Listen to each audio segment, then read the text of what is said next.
I think every single person in this locker room is a competitor at the highest level. So, yeah, when you feel as if your backs are against the wall, you never have to feel like you got to do it by yourself.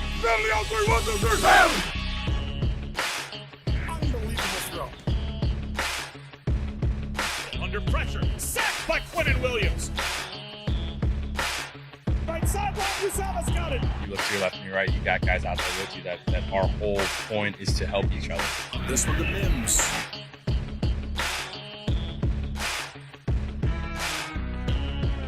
That's Corey Davis climbing the ladder. To be able to go out and lead these guys, just to know how hard these guys work and how important it is to them, and then you get that chance to lead them. Everything that happened that needed to happen for us, it almost felt like kind of like a sign, like give it like a second chance almost. Gets extra pushes, running left. Maybe a little extra life breathing in the locker room. Touchdown Jets. Welcome to Talkin' Jets. My name's Ryan, and I'll be your pilot tonight. I am joined alongside my co-pilots. I have Mr. Joe Blewett to my this way, and Mr. Matt O'Leary to my that way. Joe, how you doing tonight? I've missed you guys, man. I think it's been since about October that I've been on this channel, so I'm excited to talk to you guys. It's a little bit of a boring time in Jetsland, so I'm excited to kind of hash it out with you guys and see what's going on. I love it. Matt O'Leary, how you doing tonight? I'm doing good. We are inching closer to the draft, which is always fun. We get to debate prospects and also argue about whether Aaron Rodgers is going to be a Jet or not. So I'm looking forward to doing both tonight. Ooh, and we can't wait to get into all that discussion. Boys and girls, for every 25 likes we get on this video, we appreciate it. But that's not how you're going to qualify for any more giveaways for the rest of the month. From now on, you got to go to the pinned comment in the live chat right now. Matt, Green Bean, and I are launching our new Talkin' Jets channel over on YouTube. That's right. Click subscribe on that. You got to like the video that's there. It's the draft promo video. And you got to leave a comment. The more comments you leave on it, the more times you're qualified for all those giveaways that we end up doing. So we would greatly appreciate it if you head over there, hit that like button, and then come back over here and have a little more fun with us.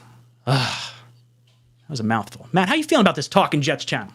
I am super excited for it because I think it's overdue. We have three really awesome Jets creators, and we combine them all in one spot for this lovely show. And I think it's a cool opportunity to make a channel just for that. And yeah, the show is going to eventually move over there, and we'll do a ton of content over there. But endless possibilities. Super, super excited to get into it, and can't wait, man.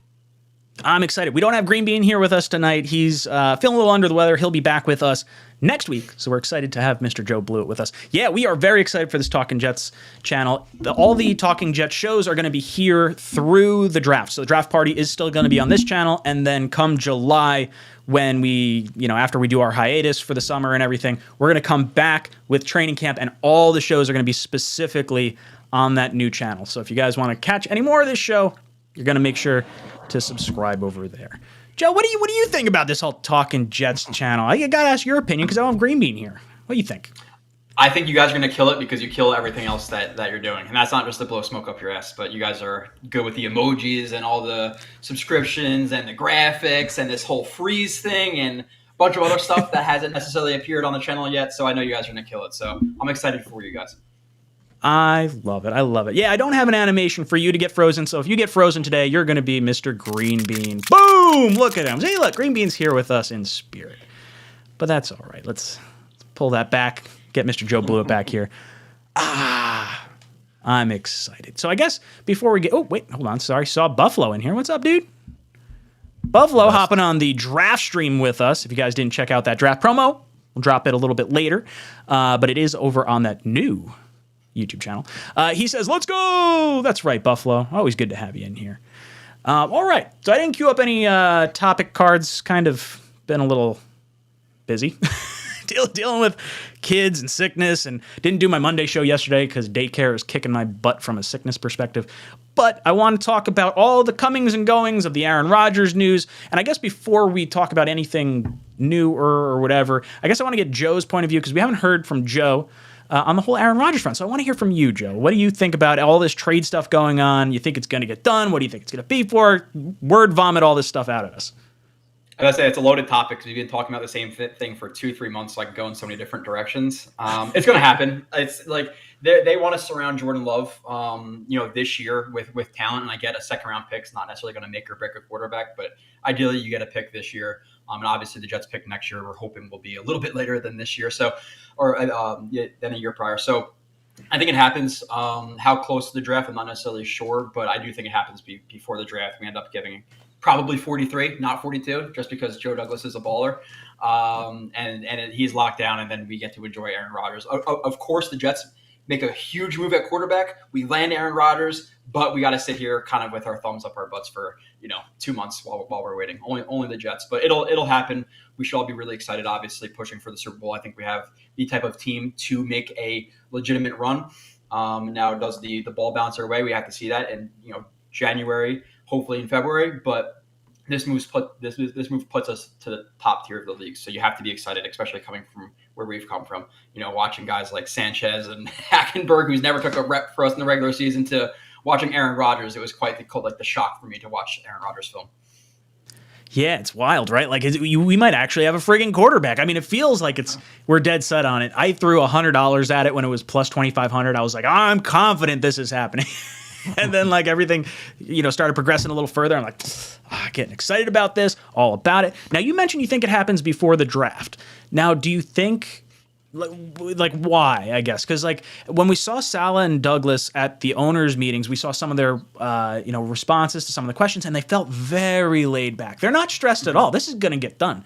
Like, what is the motivation for the Jets to get this done before the draft? Because I've speculated Joe Douglas should be like, hey, we're going to focus on our draft. We'll deal with the trade talks after. And he's going to use every friggin' pick we have this year towards Aaron Rodgers. I guess it kind of depends on where they're at with the contract stuff, because like we think they're squabbling over exact price, but what if they're waiting, they're held up right now in signing a Ben Jones or an Odell Beckham because they don't necessarily know the contract and how it's going to hit with Aaron Rodgers. So it aids the Jets to get him under contract and figure out exactly how they're going to manage the cap, the gymnastics they have to do. And then on top of that, I'm sure there's some players out there too who are like, yeah, Aaron Rodgers is most likely coming to the Jets, 99%, but I want that extra 1% to sign with them. So I wanted to get the ball rolling so we can get some of these free agents in here. I know we haven't necessarily made big splashes in the first wave, but I think in the third and fourth waves of free agency, we can make some relatively, good moves. But I think a lot of players are waiting, or a lot of things are kind of hinging on Aaron Rodgers and him actually getting traded to the Jets. Now, in terms of like why it would happen, I think both sides, and I have really been avoiding the word leverage, but both sides need to get it done. They have a quarterback they need to get rid of. It's like $100 million cap hit at a certain point in the offseason or in the season, whatever it is. The Jets need him, so we both kind of got to meet in the middle. I don't think they're giving up that first round pick. And in recent weeks, it seemed like the Packers beat and some of the guys out there have been backpedaling a little bit on price, so maybe they're getting a little bit closer. That's what it feels like, at least. And again, I think they want the picks this year to surround Jordan Love because, again, a second round pick's not going to make or break you, but if that second pick's a receiver, he helps Jordan Love out, and then you figure out what he is and if he's even the quarterback in the future. So both sides know they need to get it done, and they both prefer to have it done now. It's just about who gives in first. Yeah, and I love how you said the Jets are going to give up pick 43 because I 100% think the same thing. If they're going to give up a second this year, there's no way it's going to be 42. It's going to be that little stick it to you. Like, you were going to take our second if we didn't make the trade with Elijah Moore to get 42. So you're going to take 43.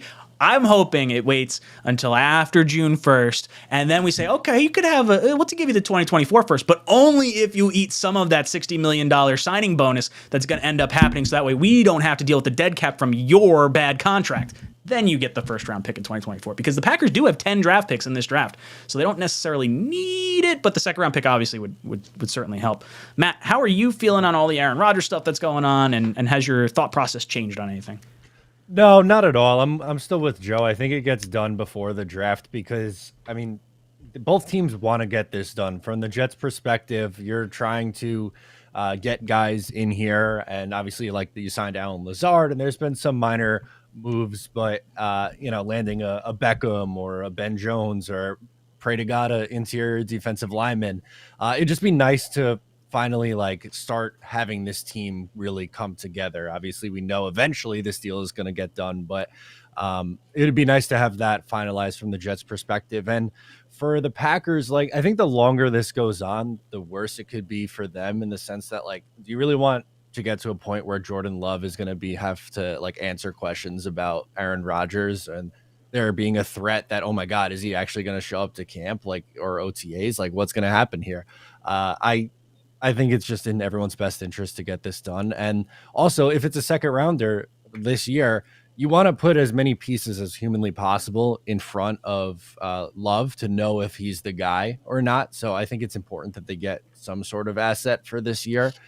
And yeah, I want it to be over with too, because I'm tired of like all these crazy narratives from, both sides of the aisle here. Apparently there's a new mystery team. The 49ers are now in on Rodgers, which was that Carton that said that? Someone was telling me that. Supposedly, he was told, which to me it's like, oh, maybe it's someone from the Packers trying to get any sort of leverage.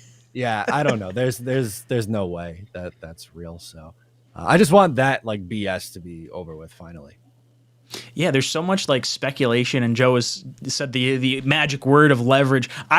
It's funny. I came out with a thumbnail or for a video that used the word leverage, and I had just seen your tweet about like, I hate that word or whatever it was. I was like, oh well, Joe, you may not watch this video, but that's all right. Yeah, dude, that whole leverage thing, it's like a pendulum. It swings from, it's the Packers. I think it's the Jets right now, and then it swings towards the Packers closer to training camp, and then it swings real hard back the other way when it gets like towards the end of that training camp period, which obviously no one wants it to get to that long because everyone wants the NFL. I'm torn. I don't know if the NFL wants it to happen so that way they can make their whole schedule around it, or they know it's like definitely going to happen, like everyone else sort of thinks it's going to happen eventually. They can still make their schedule around it, but then now they have June, July, or May, June, July with no football news going on with Aaron Rodgers possibly going to the Jets, and then Hard Knocks comes in and the Jets are like, oh, are we getting Aaron Rodgers? We got to sign this deal. We got to go to the Roscoe Diner or whatever the hell it's called. You know what? There's a lot of things that could go down. Joe, what do you think about Hard Knocks? You think the Jets are getting it?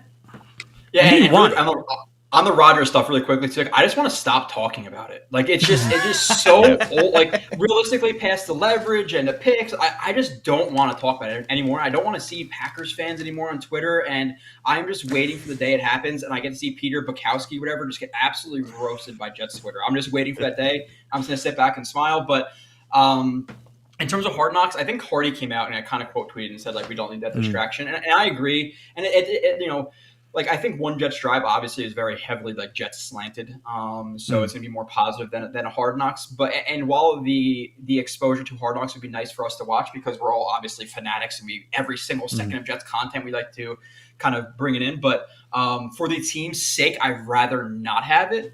Especially when you're going to have some guys, Aaron Rodgers is a little bit iffy, sometimes with his personality. If you bring in OBJ, he could be a little bit iffy, not like he was with the Giants, but he still had some recent occurrences on planes and things like that where he could not necessarily be the most stable. So I'd rather not have it. Like my head says that, but my heart's like, I want to watch the Jets every week for an hour and get behind the scenes. So heart yes, head definitely no. Yeah, I get where you're coming from. Don't want the distraction. But dude, you're talking, what is it? It's the Commanders, it's the Saints, it's the Bears, it's the Jets. Are those the four teams? Offensive Rookie of the Year, Defensive Rookie of the Year, probably Comeback Player of the Year. You're going to have Aaron Rodgers, the Zach Wilson stuff, Quinnen Williams getting his extension. You got the 2 Hall of Fame guys. How are we not going to get it? I've been saying for like weeks, but probably months at this point. It's a lock for us to get hard. Do they have the right to deny it if they're on that list? I don't see know. Why not. I don't Are you gonna know force if them? I think they might. I think there's probably going to be some type of like give for the Jets to like do it because the NFL is going to love having them on it. I'm pretty sure the Jets last time they were on Hard Knocks is still one of the highest viewed Hard Knocks ever. So like if they get this in here, it's going to blow everything out of the water. Yeah, it'll be fun. It'll be fun. It's just it could be a distraction, and I rather just eliminate every single type of potential distraction. Again, my heart says, I want to watch it. I eat up the one drive stuff, but at a certain point with the one Jets drive stuff, again, it's very, very, very, very heavily Jets slanted, so you kind of feel that during it.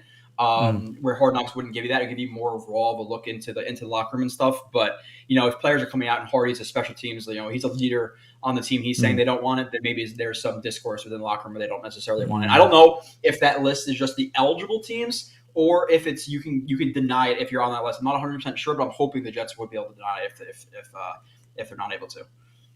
Matt, how you feeling about the Hard Knock stuff? Yeah, I mean, it would be cool in a way to get that behind the scenes look. Like, I really loved the 2010 one where you got the there's so many good quotes from that. Goddamn snack. Yeah, the Rex speech with expectations. There's a lot of great moments. Steve Weatherford and the shake weights. Again, I love the knocking on the door of Revis. You in there? Yeah. So many great moments, and like, it wasn't a distraction for that team. That was probably the best season of all of our lifetimes that year. But at the same time, like, there's a lot of, as you said, a lot of personalities with Rodgers, potentially OBJ.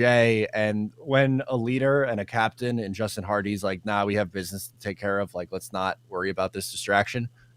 I get it. I think it'd be good to kind of just like, let's not be the circus and let's kind of just like hunker down and focus on taking care of what we need to. Dude, Barnum and Bailey, bring in the elephants. I want the circus, dude. Come on. I want all, like, dude, you have Hard Knocks and you see a glimpse inside the locker room. There's like the rah, like, behind the Jets in 2010 was like so strong. And I know it like has nuclear implications where like things go sideways and then it just turns into like this whole Jets thing and then fucking Rodgers retires and it's going to be like some miserable situation. So like the fan in me doesn't want to see that, but man, I just want it. I want it all. I want the trapeze. I want Hardy swinging, on the tightrope or whatever he's got to. I don't know. I would love to see it. Aside from the Aaron Rodgers stuff, aside from the Hard Knocks stuff, Joe, from the additions that we've made so far or additions you're hoping to see the Jets make, is there anyone that kind of you were really excited about or hoping to maybe see? Yeah, at this point, like I would like to go into the draft and fill as many holes as possible. And this year is about filling some holes. There's been years in the past where, you can go into, the third round and get a free safety, and hopefully he works out because we're going to be 5-13 anyway. But this year they really need to plug some holes because we're obviously trying to go for the Super Bowl. So I think at this point before the draft, you'd really like to land a center, whether that be Ben Jones or McGovern. And that market has been favorable to the teams. A lot of, contracts have been lesser than we thought they would be. So I would see a center. A D tackle is an absolute must at this point, maybe even two.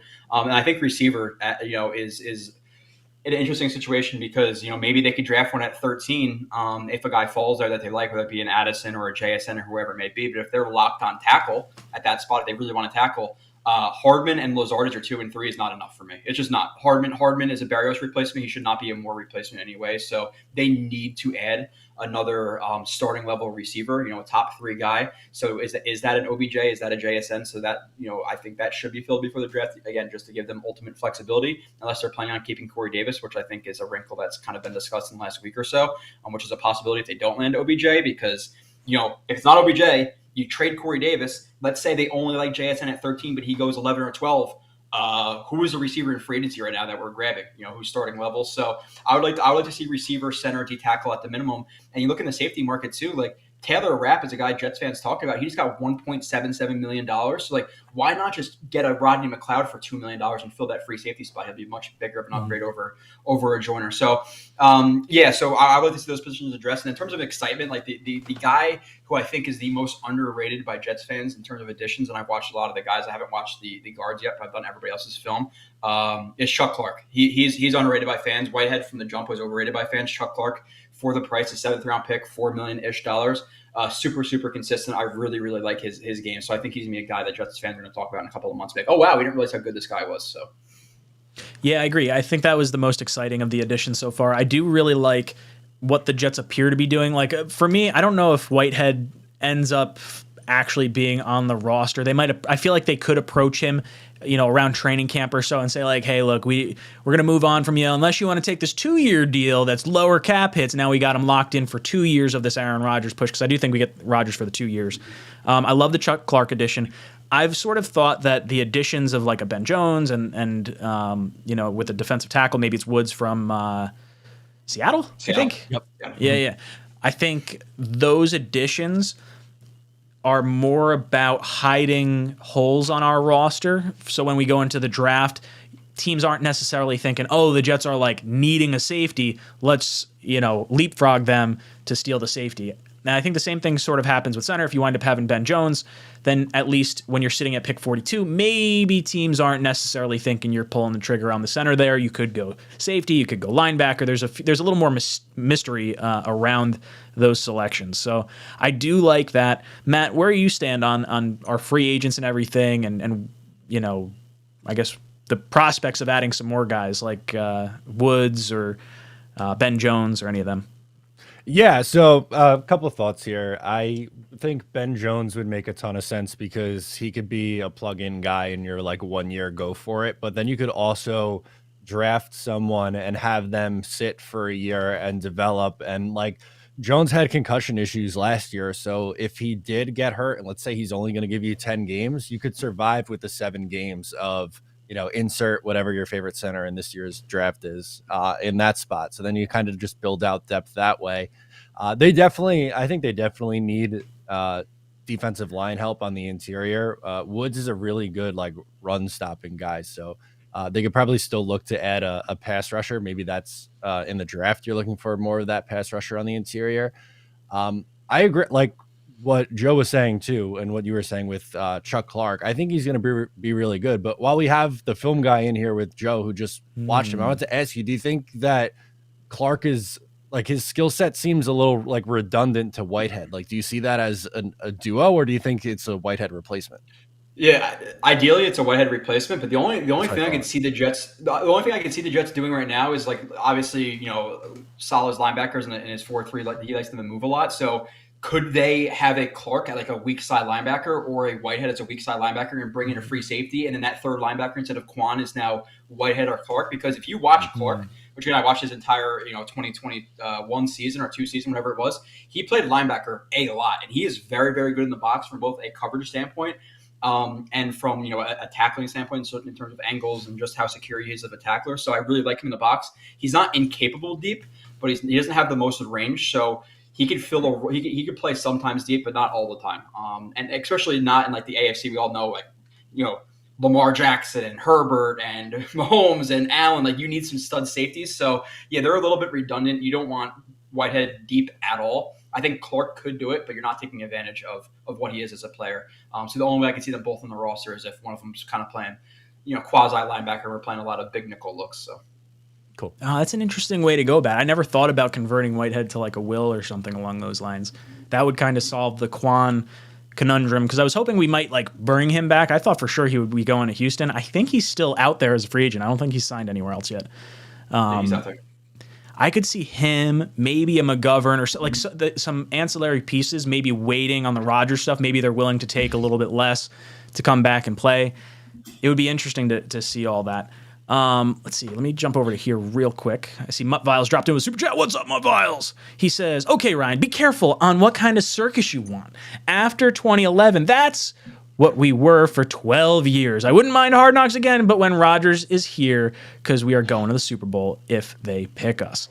Yeah, look, I don't care what happens beyond 2 years from now right now. We have been so fucking miserable for the longest amount of time.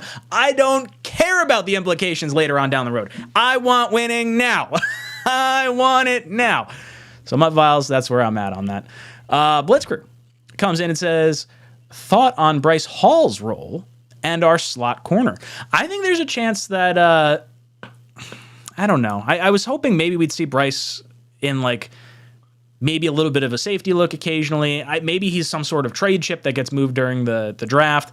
If they like him, I think maybe he's so cheap you don't do any of that and you just let him sit in the depth role for the year that we have him here. Joe, where do you stand on the Bryce Hall stuff? Yeah, it's like in one instance, like on one side of it, okay, you love good depth, but is it worth having a fifth corner who's making $2 million so you might be able to get a 5th or a 6th round pick for?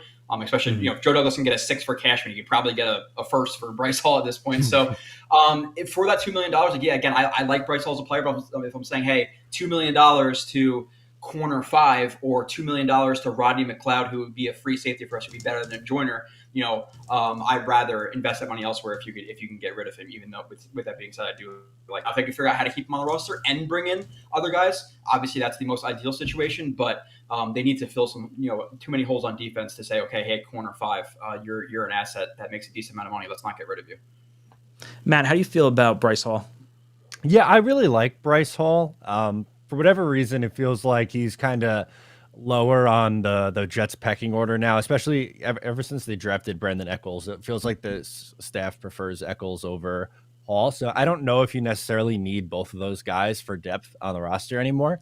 So if you can move Hall for an asset, maybe you do pull the trigger on it. Again, like injuries are always a risk, so I understand the logic to wanting to keep him around because he showed that he can hold down the fort as a starter. But yeah, I mean, if you could flip that into some sort of day 3 pick, you might as well do it. Yeah, and when you're talking about draft picks being at a premium and salary cap being at a premium, it's definitely a serious thing that you have to consider in terms of draft compensation. Be there in the second. The Jets traded up.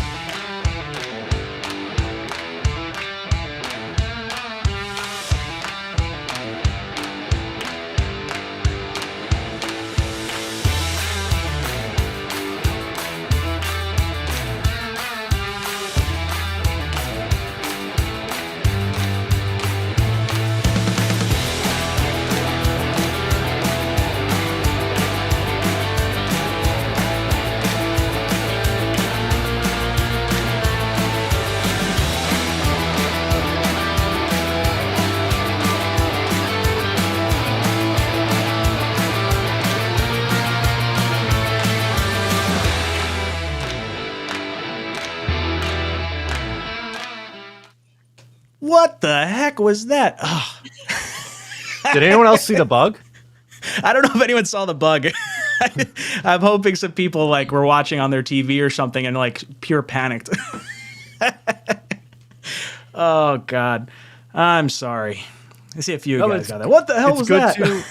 It's good to plug. We're excited. We're going to be making the switch over, and throughout the entire draft weekend, I'm sure we'll be plugging that, doing giveaways. So make sure to subscribe now. Yeah, guys, absolutely. If you have not subscribed to the new Talkin' Jets channel, it's pinned in the comment section. Make sure you head over there. Leave a like on the draft trailer video. You'll see that as the only video over there. And for every comment you leave, you're qualified for every single giveaway we do through DraftStream. So that's the jersey giveaways. That's the t-shirt giveaways for right now. So it doesn't even, expire at all.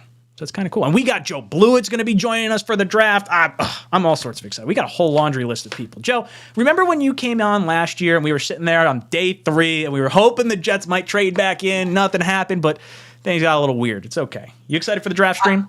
Yeah, I'm about to say, I'll never forget that. I don't know if that was last year or 2 years ago where we probably talked about Cox for 45 minutes and just found ways to run the conversation. Yes. So last year I came in kind of blasted. I was having a long night, so I came in a little bit, messed up, but it'll be fun. We have to have some lighthearted conversations about Cox in the second and third round. So I'm looking forward to it. Oh, it's great. It's great. We got to have some good names coming up in this year's draft. If you guys know any really good names in the draft, you got to throw it in the live chat because it's always funny to kind of see where those sort of come from. Joe, in your research of college draft prospects, have you seen any names that have piqued your interest? Yeah, so I'm going to be completely transparent with this, and this is how I've always been. With the draft and with Aaron Rodgers this year, I've looked into the draft less this year than any other year. So I know top guys, and I know general position groups, what's strong and what's not, and what other people are saying. But to say, in previous years, I've done 15 to 20 reviews, and I really know guys. I don't this year because, for me personally, I know you guys, this stuff takes up a lot of time. Am I going to invest all of my time into Broderick Jones and all these guys, and then 13th pick is gone? So I haven't looked into the draft too much, but I know some positions I want in the draft and general feelings for guys. But in terms of this 4th round sleeper, I would just be completely lying to your face right now. Yeah, I'm definitely of a similar wavelength, and I think Matt's probably in the same boat as well, where it's we haven't done the research we generally do and the talking we've done on free agents even, and then the draft prospects coming up. We're starting to do a little bit more drafts things now, but there's so much hanging over your head. It's hard to do a mock draft and really believe that you're going to have all those picks at your disposal when Rodgers is coming down the pipeline. Matt, do you kind of feel the same way? Yeah, absolutely. One, because the Rodgers stuff has taken up so much time. Even going up into free agency, I was like, I haven't done a free agency preview, so let me put like usually because I like to break it down by position and be like, all right, here's a expensive option, a mid-tier option, and a cheap option at each position of need. It's like, well, I can't do that because we are just talking about Rodgers and compensation, and then now with the draft coming up, I have a much better idea now than I did maybe 3 weeks ago or so. But even still, like in years gone by, and maybe it was just because the Jets were picking so high and they had multiple first round picks in some of these drafts, I felt like I knew just about everybody in the top 3 rounds, but I'm nowhere near that right now. Yeah, I kind of feel the same way. When you're looking at the Jets draft and we're sitting at 13, that's the latest pick we've had since I've been doing this channel. Like that's brutal. When you do a mock draft, getting to 13, I can piece together that, but then everything else starts to fall apart. Like last year with pick 4, pick 10, there's all these different situations and circumstances that could happen. You knew the Jets were going to hold on to more than likely both those picks unless they made the big trade for a receiver or something. But yeah, I couldn't agree more. It's felt very overshadowed by the Rodgers stuff. And this offseason, even going back to like the regular season, always felt like, hey, this is going to be more about retaining our own guys and adding more through the draft and figuring out, is Zach Wilson going to be the guy? Clearly, that's not the case right now. And then, if he's not the guy, how are you going to address it with a veteran presence? Is it going to be Carr? Is it going to be Rodgers? Someone else that we haven't discussed, Lamar, possibly. Yeah, the quarterback has just been the overwhelmingly dominant conversation or surrounding the Jets, and I'm here for it. It's okay. It's better than... At least it seems like it's going in the right direction. It's not like, oh, no, we don't have anyone. I mean, we still don't have anyone, but I do think the Rodgers stuff does ultimately get done. 𝐒𝐮𝐬𝐫𝐢 dropped in. What's up, dude? He goes, hey, fellas, which side of the ball is a major need in this up-and-coming draft?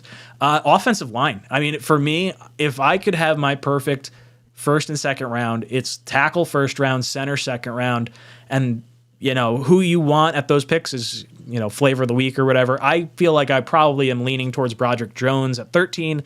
And then obviously, best center available in the second round. I don't know if John Michael Schmitz makes it there. I think he could go end of the first. But I've also seen people say he may not be the top center anyway, and there could be other guys that could be a little bit higher up on the board. Joe, where do you fall on major need? Do you feel like it's geared more towards offensive line, or do you think it's geared towards maybe to something on defense, other positions on offense? Where do you kind of fall on this? Yeah, so it's offense because you want to take full advantage of what Rodgers is. Like in a vacuum, safety might be a bigger need than tackle, because tackle, at least you have guys who have started where safety you don't. But if you're telling me, again, tackle versus safety, I'd rather have the tackle to, again, take full advantage of what Rodgers is. So they need to make big investments at the minimum at center, tackle, and wide receiver at this point. So give me all the offense. The defense will be fine. But again, there's, in veteran free agency in July and August, you can add a starting safety for $1 million, $1.5 million, just like they added Quan last year for $1.5 million, whatever it was. So going into the draft, figure out the offense. Hopefully they figure out center and receiver in today. Hopefully right now they just signed Odell Beckham, but we have to obviously wait. We've been very patient this offseason. It's not like all seasons of our recent past.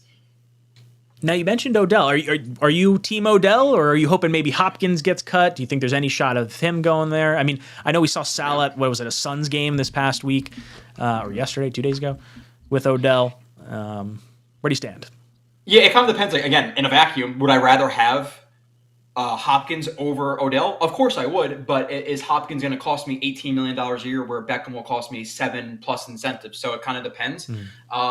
I don't think Hopkins is going to happen just because the Jets have so many other needs. While it'd be great, again, they have a lot of other holes to fill. So I see OBJ as more of the realistic option for the Jets. Now, to me personally, I know people are going to, obviously as soon as people leave the team, like they suck and they were never good, but I would have rather just had Elijah Moore for $1 million, $2 million for the next 2 years. Either way, and I know like he's not going to be here past the first contract, but OBJ is not going to be here in a year or two anyway. So just take advantage of what Elijah Moore is.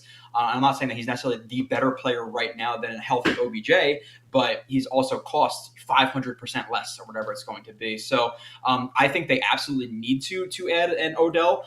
With that being said, is he volatile in terms of what he may or may not be off the field? I think he's calmed down in recent years, but still the airplane incident really turned me off recently. And then past that, he obviously tore his ACL back-to-back years, and he hasn't had over 500 yards in 2 years. So yeah, he was great with the Rams in the playoff run, but that was a year and a half ago. So do you want to rely on him realistically to be a top 3 guy and be healthy all year for a Super Bowl run? Probably not, but we're kind of stuck in a crappy situation right now. Again, I would rather just have more. Yeah, I want to dig into that a little bit deeper too, because I definitely felt the same way. Like Elijah Moore, as much as I was like bent out of shape on him in season, I have since sort of brushed that off on being Mike LaFleur, Zach Wilson being bad, and like, oh, Aaron Rodgers coming in, we're going to have a really good season out of Elijah Moore, even if we don't plan on re-signing him after the 2 years. Like, let's just let him ball out and get a comp pick for him when he walks and goes to another team on that big contract. To me, the Elijah Moore trade with the Browns, while mathematically it works out to be like a third round value for what you got for Moore, that to me still feels like we sold low. Like I valued Moore as like a first round talent. Is that kind of where you fall, Joe? Yeah, I really liked it. I'm not going to go back on what he is as a player because of everything that happened. And it's not ideal. Like, and I get the fact that he was an outside vertical threat. And in general, like a third or fourth option for a quarterback who couldn't get through his first read. So he was never getting the ball, which is frustrating for him. But still, you don't go about it in the way he did, at least in my opinion. Maybe I'm just, an old guy in a younger-ish guy body. So, but I hate that type of stuff. I hate the Twitter stuff. Just go to Joe Douglas behind the scenes and see what happens. Twitter doesn't help you. But yeah, I really liked him at Ole Miss. I really liked what he did in his rookie year, and then even this year he was open a lot. And again, Zach Wilson just couldn't get to him. So I think he's being kind of underrated by Jets fans because now he's gone. But I could see him going to the Browns or going wherever else in his career and easily having 1,000+ yards for the next 5 or 6 years. He's a very good player, so I would have loved to have him. And even if I don't love him personally, his personality, whatever, it is what it is. If he's going to help the Jets win a Super Bowl, I really couldn't give 2 Fs less, let's say. So, yeah, I would have preferred to have him, but it is what it is. But at this point, you're really putting emphasis on landing OBJ. Or, we all assume that Corey Davis would be gone. If it's not OBJ, I think you have to go into the draft with Corey Davis. And then if JSN doesn't fall, Corey Davis is your starting receiver next year because I'm not just relying on a guy. Oh, well, player X in round 2, he'll be a stud because, yeah, that's so easy to do in the draft, So, yeah, it's going to be interesting to see what happens. But I think OBJ is eventually on the Jets, and I'm not super for it, but it is what it is at this point. Do you think so? Before I get over to Matt, the JSN thing, like, would you be more? You would be more apt to take a receiver than the tackle? Like, are you confident that in maybe like either later tackles or just having the guys we got on staff already? Yeah, so I think both are big enough needs where whatever position you have or whatever player you have ranked higher at 13, you'd take. If they go into the draft without a tackle and without a receiver, just take the better player. I'm hoping, again, they address receiver and center and a few of those other positions. So they go in with ultimate flexibility and you take, the BPA for the most part, BPA at a somewhat position of need. Like, I don't think the Jets are going to go and draft a D-end at 13 necessarily. Maybe if they get rid of Lawson, that's a conversation. But yeah, I could see it right now. The only things I really see it being is a trade down for another spot. But if they're going to stick at 13, I see it being one of the tackles or one of the receivers. But I think the receiver need is eliminated with OBJ in the next couple of weeks, and then they're really trying to. They're hoping that Paris Johnson or whoever falls at 13. If they don't, maybe you trade down. Obviously, you have to have 2 to tango, so it's hard. It's harder, said than done. But yeah, I'm really feeling tackle or receiver right now for the Jets in round 1. Matt, how are you feeling about OBJ and the prospects and like the Elijah Moore stuff with trading him now, giving it a little bit of time to kind of digest? Then we'll get into eBoogie's comment about the major needs coming up for this upcoming draft. Yeah, I didn't love the Elijah Moore trade. Like, I understand why they did it, but I don't love getting essentially a third round pick for him when they not 2 years ago viewed him as a first round talent who fell to them in the second round. I'm not saying that you could trade him now for a first round pick. That's crazy. But if you were that high on him not that long ago, I think you could have given him a shot with a real quarterback this year, and he could have been a fine wide receiver 2 or 3 to go with Elijah Moore and Allen Lazard and Mecole Hardman. Odell scares me, man. He has 2 ACLs in the last 3 years. He played 0 games last year. Like, I don't understand the people who think like, oh yeah, it's going to be fine. He's going to be exactly the guy he was just for that, whatever it was, 7 games with the Rams, and he's going to be wide receiver 2 and everything's okay. That's not a guarantee. That's not a lock. And then on top of that, you add the off the field shenanigans and stuff with him, and some of it gets overblown, but there are some things that are legitimate gripes that you have with him off the field. I don't know. Can it work? Yeah, obviously it can. If it hits, it's going to look great, but it could also blow up in your face too. And I think that's way too big of a risk for me on a team that's supposed to be a Super Bowl caliber team. Yeah. Do you think there's a shot they actually hold on to Corey Davis at all? Like instead of maybe going Odell? Depending on the cost. I mean, right now is Odell seeking 15? I would much rather at that point, I think, keep Corey, as crazy as that might sound. You know what Corey is, where you have this high variance with Odell. Maybe they do keep him. They just talked him up. Salah just talked him up at the owners meeting, so maybe they do really like him. Yeah, and I want to get into 𝐒𝐵oogie's comment here, and Joe sort of mentioned it on the Carl Lawson front. And before we go into the needs per se, I always thought that Corey Davis might wind up, not Corey Davis, Carl Lawson is going to get cut because of the $15 million to save. I just sort of took that as like, oh, it's what's going to happen.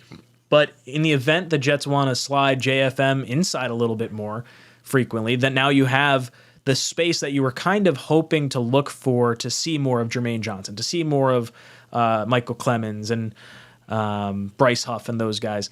So I guess my thinking is, well, Matt, you tell me, where is the major need? Do you think it's on the defensive line? Do you think it's on the offensive line? Where do you think it is in this draft? Yeah, I would probably go in order right now, assuming like nothing else changes, but I'd go offensive tackle, center, wide receiver, and interior defensive line. Those are really the 4 positions. Now I think, with how everything's gone with Odell, like that one feels like a lock that it's going to happen. So wide receiver, you could kind of take out of that, but I think it's like almost a guarantee that they're going to take a tackle at 13, assuming one's going to be there. And if not, like, is it really that crazy to say if all 3 tackles are gone, they'll take 𝐒𝐭 at 13, a guy who could be that pass rusher next to Quinnen Williams on the inside? I don't know. I think they definitely need more on the offensive line. They currently don't have a center. McGovern's just sitting out there. Ben Jones hasn't been signed. So that's, obviously you want to use a first or second round pick on that for a guy who's going to come in and have to play. So O-line is very high up on the list. That's got to be 1 for me. Blitz Crew hops in. What's up, dude? He says, think Joe Douglas will hold off on offensive line in the first. Brown at left tackle, Becton at right tackle, swinging Becton AVT as backup left tackle with Mitchell as backup right tackle. I want an offensive tackle and center within our first 4 picks. Hit that like button. Thank you, Blitz Crew. Yeah, this is an interesting thought process because I completely understand people saying we shouldn't have to spend all these high draft picks on offensive line. Joe Douglas is an offensive line scout by trade. He should be able to provide us value in rounds outside of round 1. And I get that 100%. My issue winds up coming back to like the players that are on the board and who the best player is at the need. And it's so hard to get a really good, or I think it is. It's hard to get a really good left tackle. It's hard to get, some of those premier positions. And drafting a tackle and just saying, hey, we have a tackle that can play left or right tackle. We don't know. We still believe in Mekhi Becton. We want to see how he develops. Like, he's still in our long-term plans. Like, that feels like the right move. I actually, as far as receivers go, I do not like this receiver class at all. I actually think the tight end class is way better than the wide receiver class. Like, if a weapon were to be added, I love the idea of going Kincaid from Utah. I think he's the best receiving threat in this draft, but with us restructuring both Uzomah and Conklin and drafting Ruckert last year, the only way I could even see that being plausible is if you wind up sending Uzomah or Conklin over in that Aaron Rodgers trade to free up space. Otherwise, you're just creating a logjam at the position. So I guess for me, Joe, do you think left tackle, like Blitzcrew saying, maybe shouldn't be a first round need, and would you still gear it towards wide receiver? Like, let's say Odell signs tomorrow and, you have one of the 3 left tackles there and then whoever else. Like, where are you kind of leaning? Yeah, well, if you get Odell, McCole Hardman at your four is going to be making between $5 and $6 million. I don't think he's going to hit all the incentives, but let's just assume it's $5 to $6 million. You draft another receiver, you're assuming he's going to play over McCole Hardman, so your number 5 receiver is making $6.5 million. So it's almost too much capital poured into receiver. So I don't think it would happen. And then past that point, yeah, I think it's a tackle. Now it depends on who they like. Like we all just assume they like the top 3 or 4 guys, but what if they don't?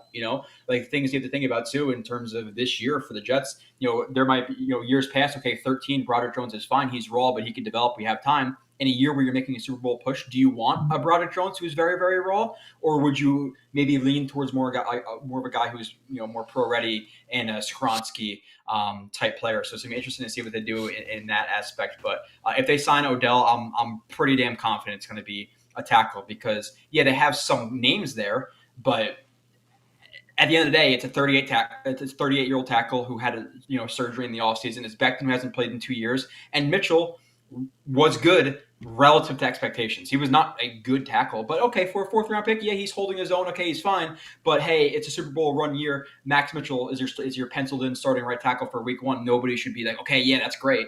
So at the end of the day, I think they'll bring in a tackle if a receiver is brought in because obviously the offensive line is important and protecting a guy in Rodgers is very important, especially because he's lost some mobility, if anything, in the last couple of years. Matt, where do you fall in the tackle debate? Like, do you see what Blitzcrew's kind of saying? Maybe don't spend the first on the tackle? No, I disagree with this wholeheartedly because you're relying on Brown, who is approaching 40 years old and just had a surgery this offseason, was basically playing with one arm last year. And sure, maybe, he has a bounce back year, a little bit healthier, but can you rely on him for health at this point in his career? Becton hasn't played in 2 years. I like 𝐒𝐭𝐿 when he's on the field. He's a dominant run blocker, and I would love for him to be healthy and play a full year. I love the weight loss journey he's been posting online, all good things, but you can't bank on that and say, yep, this is our day 1 starter. Like, we're good with that. That's our plan A. And then Max Mitchell, he had blood clots. Like, that's a scary thing. And he was fine. He wasn't spectacular, but this was a guy who they weren't expecting to play in the first year. They plugged him in and he did play and he was okay. Like, I don't know. I don't love any of those options as an absolute definite. I think they need more there. Plus, we saw this team and the amount of injuries they suffered last year. You really need depth at that position because if you're one injury away from it being a disaster. Yeah, I don't think you can rely on Becton as much as I want to be excited for the journey that he's going on. I know I am. I'm hoping he's going to be the staple at one of the tackle positions, and I think there's a strong case, if they feel like they want to. I mean, maybe they're waiting to see who drops as far as tackle goes before deciding on exercising his option. I don't know how you could exercise 𝐒𝐭𝐿's option with the health issues that he's had. I'd rather franchise tag him for, I don't know, it'd probably be like $16, $17 million instead of paying him $14 million fully guaranteed for injury. And then, the Max Mitchell stuff is scary because you don't know exactly what you're going to get from him. Maybe I'd feel more comfortable if we saw 2 years out of him compared to just the rookie year. And then Brown, absolute beast as far as like health is concerned, played with a torn pec or a torn rotator cuff all season. This guy's absolutely a monster. But again, 38 years old, you got to plug in some young guys on that offensive line. And the other part of me is like, I kind of feel the same way when you're looking at receiver too. Like, we got the 2 tight ends. You got at least 2, 3 receivers that you do like. You don't have maybe the top 3 that you'd love to have. If you're saying Hardman's probably filling that Berrios role, which I do think is correct.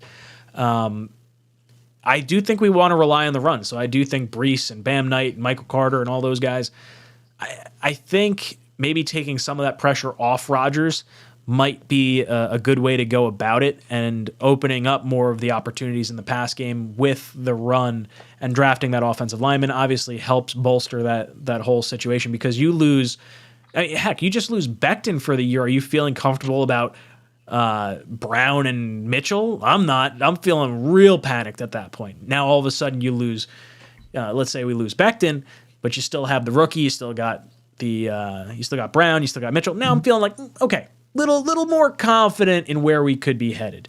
Joe, anything else to add there? No, yeah, and with the draft too, it's just seeming that at pick 13, there's not really many other positions, right? It's like it's quarterbacks, it's D-end heavy. There's some other spots, but the Jets have a need at tackle or receiver, and other than that, what else do we really need that seems to be like in the realistic realm that's going to fall to 13? It's not like, and again, if anything, go towards offense, but it's not like we're having discussions like we were in prior years where maybe, there's like an Ed Oliver type player who could fall to 13, or last year where you had guys, you had Devin Lloyd who could potentially be an option at 13. There's really no other spots where I see the Jets going because the draft just falls perfectly where it seems like there's going to be a tackle. One again, people talk about the big three. I think there's another one rising. It seems like Darnell Wright is going to be in that conversation. And for the Jets, if he's a pick at 13, okay, I'm not mad at it. And yeah, he has to play right tackle, but that's fine because Becton's played left tackle, Brown's played left tackle. You need a right tackle, so it's fine. And there is I guess some credence to left tackle is more important than right tackle. But it's so much more minimal than people make it out to be. Like, right tackles don't mean anything. Right tackles are still really important. Like, people talk about guard. Quentin Nelson made plenty of an impact the last couple of years. Like, he's plenty good. So, getting a really good stud right tackle would be fine as well. So, it's just how the draft seems to fall right now. It seems like it's going to be a tackle or a receiver if Odell's not brought in. So I saw this comment pop up, and Brian, thank you for the comment, says, Douglas has now met with John Michael Schmitz twice. If all 3 tackles are off the board, I feel the Jets move back to 19, select Schmitz, then gaining either another second or third rounder. I do. So from what I've heard, they've met 3 times or are planning to meet 3 times with John Michael Schmitz. So it's the Combine, the Senior Bowl, and the top 30 visit is what I've heard be reported. So I do think the Jets are dialed in on center in some capacity. It's just a matter of, does he make it to whatever pick they have? And I do like the idea of trading down from 13. I don't necessarily have to take one of the top 3 tackles. Like Joe mentioned, Darnell Wright is up there. There's the guy from Ohio State that's absolutely gigantic, DeJuan Jones. You have there's a tight end that is also being projected possibly as a tackle too. Darnell Washington, maybe? Does that sound right? I think that's who it is. I know there's a Washington. I know he can block, but I don't think he's been, at least from what I've heard. But again, very, very based on in this draft. I haven't heard him necessarily switching to tackle legitimately. Okay. So then, that would be more of like a George Fant-esque situation where it's like a guy that has played tight end that would be switching to a tackle. Yeah, no, I want a guy that's played tackle before. But yeah, I like the idea of trading down. And I like adding the extra pick because the positions that we kind of need, you're looking like safety, linebacker, center, depth at guard. Like those types of positions are like heavy 2nd through 4th round picks where you don't necessarily need to invest a ton in the 13 pick. Like if you think you could slide down, maybe get a center on the 5-year contract and then really bolster the rest of the team using those mid-round picks, I could get behind that. Joe, how do you feel about John Michael Schmitz, the center, or even just the idea of trading down and adding some more picks? Yeah, obviously you have to have 2 to tango with trading down. I think a lot of people reference trades and they can trade up or trade down. Well, to who? Do they want that pick? Like if we want to trade down, why do they want to trade up? It seems like the draft isn't very top heavy, so again, 2 to tango. But if none of the tackles were there, they didn't like one of the tackles, would I be mad at them trading down a couple of picks, securing an extra 2nd or 3rd rounder, and getting a good center prospect who I think is at least going to be solid? And I know there's a conversation with like 2 or 3 other centers maybe in that type of range with JMS. But I wouldn't be mad at trading down and filling a hole. But again, 2 to tango. So we'll see what happens. And again, hopefully they address it before the draft. Like I don't want to go into the draft with a need at center, a need at tackle, a need at receiver. Like you want to go into the draft to get BPA, not filling holes. That's that you get caught with your pants down in those situations. And I know the Jets have been slow, but with the free agency, again, Ben Jones is going to cost us $6-7 million. Again, you can fill safety for $2 million. You can fill linebacker for $2 million. So there's a couple of moves to be had out there that I think could fill in nicely for the Jets. But I think this Rodgers stuff is really holding stuff up, and one of the reasons I want to get this deal done. Yeah, it's interesting because the Rodgers contract is going to cost us like just under $16 million for the year. The Jets are sitting at, I believe, $9.5 million right now. So you could still make some moves because when you draft your players, you're not giving them their contract immediately. You still got a little bit of grace period. And I believe we need $4 million, I think is the number I saw, $4.5 million to sign our draft class because, even though it's $8 million total, it like when you sign one guy, it bumps someone off the top 51 of the roster. So you like a $4 million contract ends up being a $3 million contract. It's kind of screwy and goofy from a cap perspective, but I would like to see the center addressed beforehand so that way you don't have to force yourself into any particular pick or situation. Matt, where do you stand on trading down from pick 13 and John Michael Schmitz in general? I love him. He's my favorite center in this class. I think he's someone who you can immediately start and have him be your center for the next 10 years and not have to worry about him.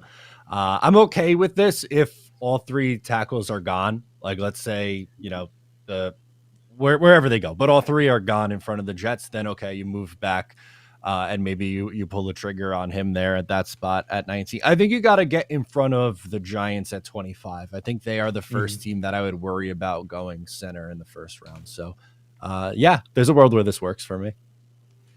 Yeah, that would be interesting. Hopping in front of the G-men, stealing their center from them. That's kind of where I see things going. That is the first team that really gives me man, I really want the top guy. But if they're going to get the top guy, do I really want to trade up to get the top guy? Because I like a few center prospects in this class. If Joe Douglas loves one of them, then by all means get the 5-year contract, jump up to pick 24, see what you got to do. I'd love to see, actually, I'm going to look up that right now. I don't even know what the draft order is at that point in the draft. So teams that the Jets might hop up with in front of the Giants. I mean, we've traded. Baltimore's sitting at 22. That's an interesting play.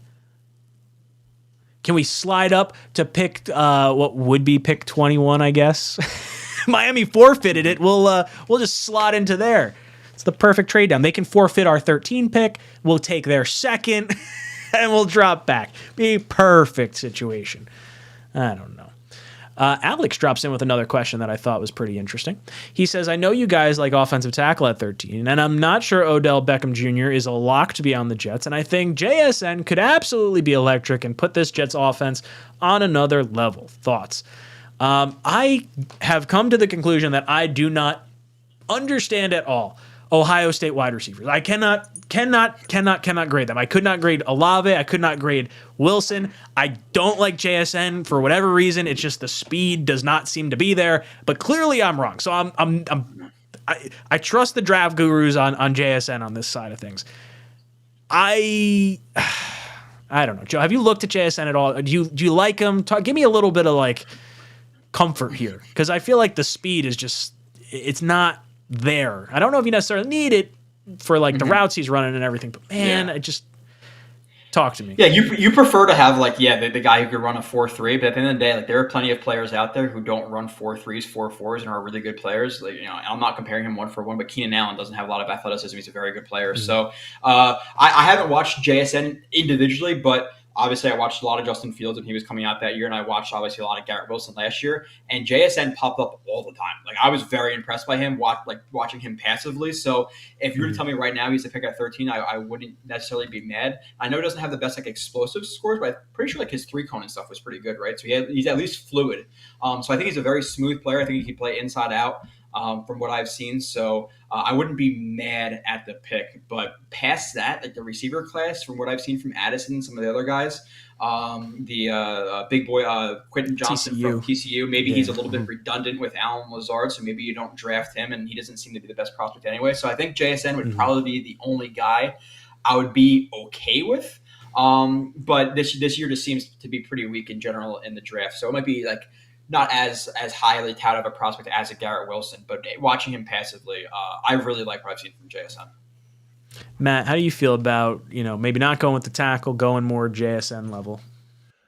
I think it'd be fun having JSN, Garrett Wilson, Lazard, and Hardman as your top 4 wide receivers. I think that has the potential to be a lot of fun. You're just putting a lot of stock in Becton and Brown and Mitchell and those guys to stay healthy and play to, their fullest potential. There's a world where this happens, where they do take a wide receiver at 13, and I can't say that I'd be mad about it. I would just, in the back of my head, be like, all right, well, I just hope everything on the offensive line holds up now. Yeah, that's exactly where I'd be. It's almost like Garrett Wilson, was not expecting him being taken at 10 after we took Sauce at 4. I was thinking, it's got to be an edge rusher. And I'm like, oh, okay, well, let's see how the edge works out. Now I'm a little concerned, but it's all right. And it wound up working out just fine. And I guess that's probably the same sort of situation. If you take JSN, you just hope that Douglas and the rest of the team stays healthy or is drafted well enough to be able to make up for any insufficiencies that you think you may have there. Blitzcrew, I saw your comment in here. He says, I won't be shocked if we get a defensive tackle at 13. If we get Ben Jones, okay, with not trading up and drafting Whippler, or however you say his name, the center from Ohio State, the Jet fan. I am interested in what Joe has to say about defensive tackle, because I do think there is a possible situation that maybe Jalen Carter falls that far.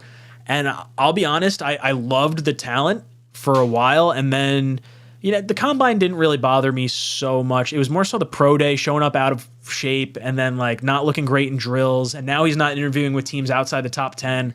Like that stuff sort of rubs me the wrong way. And I don't know if Cansey is high enough on my list to go at 13 right now. I probably have to watch more of him. I do like him, but I don't know. Joe, where do you fall on the defensive tackle at 13 possibility? Yeah, I think it'd only be Carter, but like there are some teams you're hearing rumored that he might be off their board. And like you said, like does it actually formulate into something? I'm not sure. But like with Thibodeau last year, that was such a big talking point for everybody. But we kind of saw it later in the year, like doing the Snow Angels and stuff. Like he doesn't necessarily like. I don't like him as a person, so you don't have to like him as a person necessarily for him to be a good player and be a good pick. But Carter, with the whole accident and stuff, and then the fact that he came in out of shape to the pro day, and then on top of that, him not taking interviews outside the top 10. Now, is that a kid who's 20, 21 years old getting bad advice from an agent potentially, but still not necessarily a great look, but in a vacuum, is D tackle a massive need for the Jets right now? Of course it is. And just follow the breadcrumbs. Like they've tried to invest in Campbell, they try to invest in Cox. So clearly they want to put premium assets into that position. So it would be a consideration at 13. But is Carter there? Would they even take him? I'm not necessarily sure. And in this draft in general, just talking about like Douglas, I could see him actually being maybe a little bit aggressive, addressing some starter spots, because in prior years, like we needed to fill some depth, but this year we really just need starters to go for that Super Bowl run. So who's to say they don't take a tackle at 13 and then trade up for, a defensive tackle, pair their second and their fourth to get a lockdown starter. So they might be a little bit more aggressive than people think they're going to be, but a D tackle at 13, I wouldn't guess so right now, unless it's Carter. But again, he kind of has turned me off a little bit. Again, if it doesn't turn anything, great, but it is a slight red flag, and I was kind of on the red flag side of it with Thibodeau last year. I think you were as well, Ryan. Yeah, Thibodeau he rubbed me the wrong way. I sort of get the same vibes from Carter, and I think I'd like to steer clear of that. But I do like the idea of moving around and addressing starter spots, because like if we're going all in on the winning this year, let's go out and get the best possible guys for the slots that you need to fill. So maybe that is defensive tackle, and center or something along those lines. Maybe they make aggressive moves for that, and you fill in, undrafted free agents or late round guys with some of the other picks. Matt, where do you fall in the defensive tackle thought at number 13, and then maybe trading up in some capacity later on in the first? Yeah, I also don't love Jalen Carter. I think there are maturity issues, and it did bother me that he showed up out of shape for that private workout or the pro day. It's just like that was your opportunity to show all these teams really what you're about, and he just looked really bad going through those workouts. I like the defensive tackle I like in the first round is 𝐒𝐭𝐫𝐲 Cansey. I don't know if you're taking him at 13, but if you're moving back and taking him, I would be okay with that. And just for potentially trading up, it depends on what you're giving up for Aaron Rodgers, I think, here, because in the past the Jets have had so many picks where they could afford to move up, like what they did with AVT a couple of years ago and what they did for Breece Hall last year. This year, I don't know if they're going to have that luxury. They might be in that trade back mode, but I'm good with staying put and taking Whippler in that spot. If you don't want to move up back into the first round to grab JMS, I think you're good with landing him at 42. Adam comes in and says, best years of my life. Chiefs fan, can't wait to verse y'all. Yeah, I'm excited for this. Like, the Jets are going to get Aaron Rodgers, and now we can contend with the best teams in the league. Like, I trust. Look, I'm nervous about Patrick Mahomes, and I'm nervous about Andy Reid, and I get that, but I trust our defense so much, like against any quarterback in the league. I don't think I have that big of a fear if the Jets can play to a similar level. Maybe not the exact same level we saw last year, but something similar. Give us top 10 defense, and then you combine that with an Aaron Rodgers on the offensive side. Like, the Jets are going to be favored in more games than not. Joe, where do you stand on the prospect of the Jets facing top tier AFC talent like the Chiefs? I'm just excited we'll actually be in the game. Like, there's been years Right. in the past where we're playing the Chiefs, and it's like, oh, hopefully we don't get blown out by 2 touchdowns, and it's actually interesting in the third quarter. So, yeah, it's going to be fun too. And I don't know where you guys stand on like watching them in prime time. To me, it makes me a little bit more nervous to watch them because I know everybody else is watching them. I get like nervous about how they were going to think about the Jets, which in reality is very stupid for me to think like that. But it is what it is. It makes it a little bit easier for me to go at night, like at nighttime though, in terms of my work, because my work right now going in at 1 o'clock. I have to take off the night before and the night after because I get quite banged up at Jets games. I'm not going to work that night. So night games would be a little bit more favorable to my schedule. But, you know, Monday night primetime game against the Chiefs week 14, like that's going to be a really fun game to be at. Instead of like, oh, well, yeah, again, maybe they'll make it interesting. So, yeah, it'll be fun to play the Mahomeses of the world and the Herberts and the Josh Allens and actually be able to beat those guys. So I have confidence in the defense holding up with those guys. Now the offense is the question because, you know, Rodgers is great, but again, there's a lot of questions on offense right now. Tackle, center, receiver, you know, how quickly does Breece Hall come back? So I'll be more excited once they start pouring some more assets into that and actually start signing some free agents. Yeah, Joe, as far as primetime games though go, I want all of them. I want 5. I want them to flex some games later on in the year. I want all the primetime games. I can sit back, I'll watch all the other games. It's great. When we have to do content after the 1 o'clock games, I miss all the 4 o'clock games. I don't see any of the 8 o'clock games because I'm stuck here editing all my stuff. So for my own sanity, even though I got to be up till 1 in the morning now editing my stuff, I'd much rather see everything all together in prime time because there is a vibe around it, right? Like when you go into the Jets, you know, a home game, it's an 8 o'clock kickoff or an 8:30 kickoff or whatever the primetime games are. I don't even remember anymore the last time we had a primetime game that wasn't a Thursday game. And it's just the stadium's buzzing. When the Jets are good and you have that nice, cool fall air, Matt, where do you fall on the best teams going up against best teams in the AFC and the primetime games in general? Give me Sunday at 1 o'clock on CBS. Screw you. That's my sweet spot right there, baby. I love it. Or if you're going to the game, you get to the parking lot nice and early in the day. You have a little breakfast, maybe a breakfast cocktail or two in the mix. I don't love the night games, but I understand there are going to be more night games this year. It's what's going to come. Hopefully no more than 3. I could do it 3 times. If we're going upwards of 5+ times, like if we're this year's Denver Broncos or the Dallas Cowboys, who are on primetime like every single week, it's gonna. Well, yeah, I don't want Denver Broncos level like, oh, this is horrible to watch week in and week out. That would suck. I want good football. What do you think, Joe? You look like you got something to say. The max is 6, right? 6 primetime games. I think you can have. Someone told me 5. I don't know if that's right. Maybe I'm wrong. I think got you bad get news. flexed. It's going to be 5 or 6. Oh yeah, dude. It's going to be 5 or 6. Rodgers, all the reasons that I'm, championing for Hard Knocks, dude. The NFL is thinking the same thing. They got money signs printed on their eyelids right now. Yeah, and on top of that, like you have a good division too. The Dolphins are a good team. The Bills are a good team. So I expect to see them in primetime at least 5 or 6 times. I prefer Sunday primetime, even though I haven't been there, and we haven't had a primetime Sunday game since 2011. But being able to go to the parking lot, watch the 1 o'clock, watch the 4 o'clock on the bus we have in the flat screen is awesome. Monday night, I'm not as much of a fan of it, but nonetheless, it's at least nice to see the Jets in because, like you said, I don't know when's the last time they put on Monday Night Football. Because I know Sunday night it was 2011 versus the Pats. Monday night, I don't even remember. So it's kind of nice to be in prime time in the spotlight. And something about primetime games, I don't know about you guys, but those games always get a little bit more rowdy. So I feel more the next day, but they're always so much fun. Yeah. Yeah. Well, because you got so much time to tailgate and booze beforehand, and then you go into the stadium and you got these rabid fans that haven't seen a victory and since halfway through last season. They're gonna be chomping at the bit. I love it. I love it. I don't care what Matt says. He's wrong. He's just 1 wrong. o'clock. Matt, you got something crawling on your face. Oh my God, what's this? Be there in the second. The Jets traded up.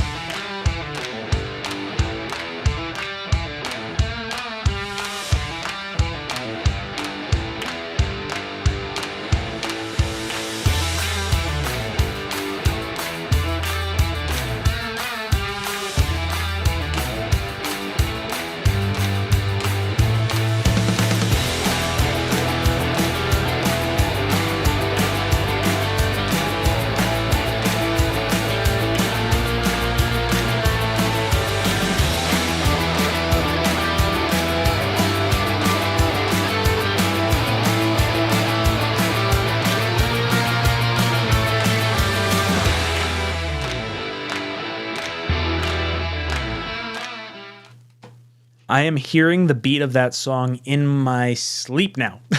I've been editing that for like a week and a half and just like on repeat, on loop, on loop.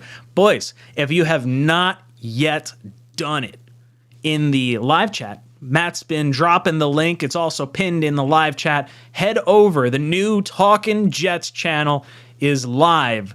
All our stuff is going to go live in July. Got some time, but we're pushing people over there, hoping to get monetized before we get to that point in time, and then we'll do all our Talkin' Jets panels at that point over on that channel. So if you want to get entered into all the giveaways, the t-shirt giveaway we're doing tonight, the jersey giveaways we do on the stream, all that other good stuff, make sure you hit subscribe on that new YouTube channel and leave a comment on the only video that's there. You can leave as many comments as you want, and you get entered a zillion times. So literally just spam comments, nice stuff, good stuff, right? Like we want to see some positive reinforcement here, drive some engagement towards the channel. Matt, you excited for draft weekend? Yeah, I'm ready. I'm ready, dude. I am absolutely amped up to do it. We're at 115 subs on the new channel. There are 412 people watching now, so there's no reason that number can't skyrocket. It takes 2 seconds. It's free. And we're going to be doing a lot of awesome content over there. Obviously, through the NFL draft and our coverage for the rest of the springtime will be here. But new home for Talkin' Jets, a lot of fun content over there. I'm ready. I can't wait. You know what we should do? Guys in the chat, hit the subscribe button over on that other channel and come back and let us know what number you were when you subscribed and that went up. I love hearing that sort of stuff. And everyone that does that, let's Matt, can you write down those names and we'll get them entered into they'll be like doubly qualified to all our stuff as well. So make sure you head over there. Aha! See, Lake Jet fan says he was number 69, but that's a lie because we're at 100 something. Maybe we're we're 69, well over actually. that now. We have like 400 people in here. We should be able to get to at least 200 subscribers. Come on. I see you guys. Knifey Spoony comes in with the super chat. Thank you, dude. He says, thoughts on running back 2. I still like Michael Carter, but they seem to lose confidence in him. Was that mostly Mike LaFleur? Do you see Michael Carter or Bam having a bigger role next year? So, I think early on there's a good chance that we see Breece Hall IR'd for like maybe the first few weeks. I could see it maybe till week 4, unless they are feeling very confident on his leg. They're not going to want to rush him back because I do like Bam Knight. I thought he showed enough last year to warrant more touches. And I think in the situation where Breece is not starting immediately, Bam should be the starter with Carter as running back 2. And they did bring back Ty Johnson. So I think, I don't know. I really like Michael Carter. I think I like him like more so for what he is in the locker room than maybe I like him for what he is or what he showed on the field last year specifically. Joe, where do you fall on the whole running back 2 and Michael Carter sort of situation? What's your thoughts on the running back room? Yeah, it's an interesting spot because what is Breece Hall? Like Breece Hall carries that room, no pun intended. But is he going to be back week 4? When is he exactly going to be ready? Did the Jets take it slow with him to have him ready, or more ready for the playoffs? Obviously, they get there first, but I was more confident. It's like weird because I was more confident in some of the Jets players going into last year, but I also have, we have Bam Knight into the room now, who, like realistically, yeah, he was good last year, but for how many games? And obviously a big part of that is the terrible offensive line he was running behind, but he flashed for the Bears game, Vikings game, or maybe another game or 2. It was like 2 or 3 weeks towards the end there, yeah. Yeah, so it's not necessarily like a huge sample size. So you have hope with him. You have hope that Michael Carter could bounce back, but Michael Carter was a completely different player in 2021 and 2022. He was a very, very good backup last year. This year, you're not even sure if you'd like him as a number 2. He just didn't look like the same guy. Didn't break as many tackles. His vision wasn't as good. Maybe he was fighting through some injuries. Breece, a question mark. So there's a lot of question marks with that position. I expected the Jets to go into the draft. Like I'm of the mindset of every year you should draft a running back in the 5th or 6th round because so many of them hit. But with that being said, with Ty Johnson being back in the Jets now, do you do that? Probably not. So I think it's a group with a lot of upside, but with at the same point, a lot of question marks, especially early in the season. Yeah, Matt, where do you stand on the whole running back side of things? Like, do you feel that we're good where we're at? Who do you think is running back 2? How do you think it shakes out come week 1? Yeah, I think it's going to be a competition between Bam Knight and Michael Carter. I know a lot of people are down on Michael Carter, and deservedly so. He wasn't very good last year, but I'm not like all the way out on him. I think he showed me enough as a rookie where he deserves another look going into year 3. To keep it, part of it's his fault too. Like for just whatever reason, he wasn't the same guy. But the offensive line by the end of the year was just in horrendous shape. So I'm not willing to give up on him. And Bam, I thought he looked pretty nice. So I'm good with those 3 guys that you just listed off there to back up Brees, and maybe hold down the fort for a few weeks if Brees isn't like 100% for maybe the first month or so. I think they'll have enough where you'll be able to sustain it and survive. See an interesting comment in here from Rico the Pup. He says, you know what you guys should do? Get a decent grill and set up a Jets YouTuber station and air live before the games. Oh, that would be fun. We could be like, what is it? WFAN? Don't they do something at the games? I thought it was them. Could be wrong. I know they do some sort of radio show there. Yeah. I would say I don't have all the audio equipment and the lights, the cameras, all the good stuff, nor do I want to be focused on doing this when I could be having a beer with my good buddies, Matt and Joe. So that is why I turn myself off for the games. I don't tend to film much content at all when I go. I should really get better at that. Joe, what do you think about like a YouTube station at a Jet game?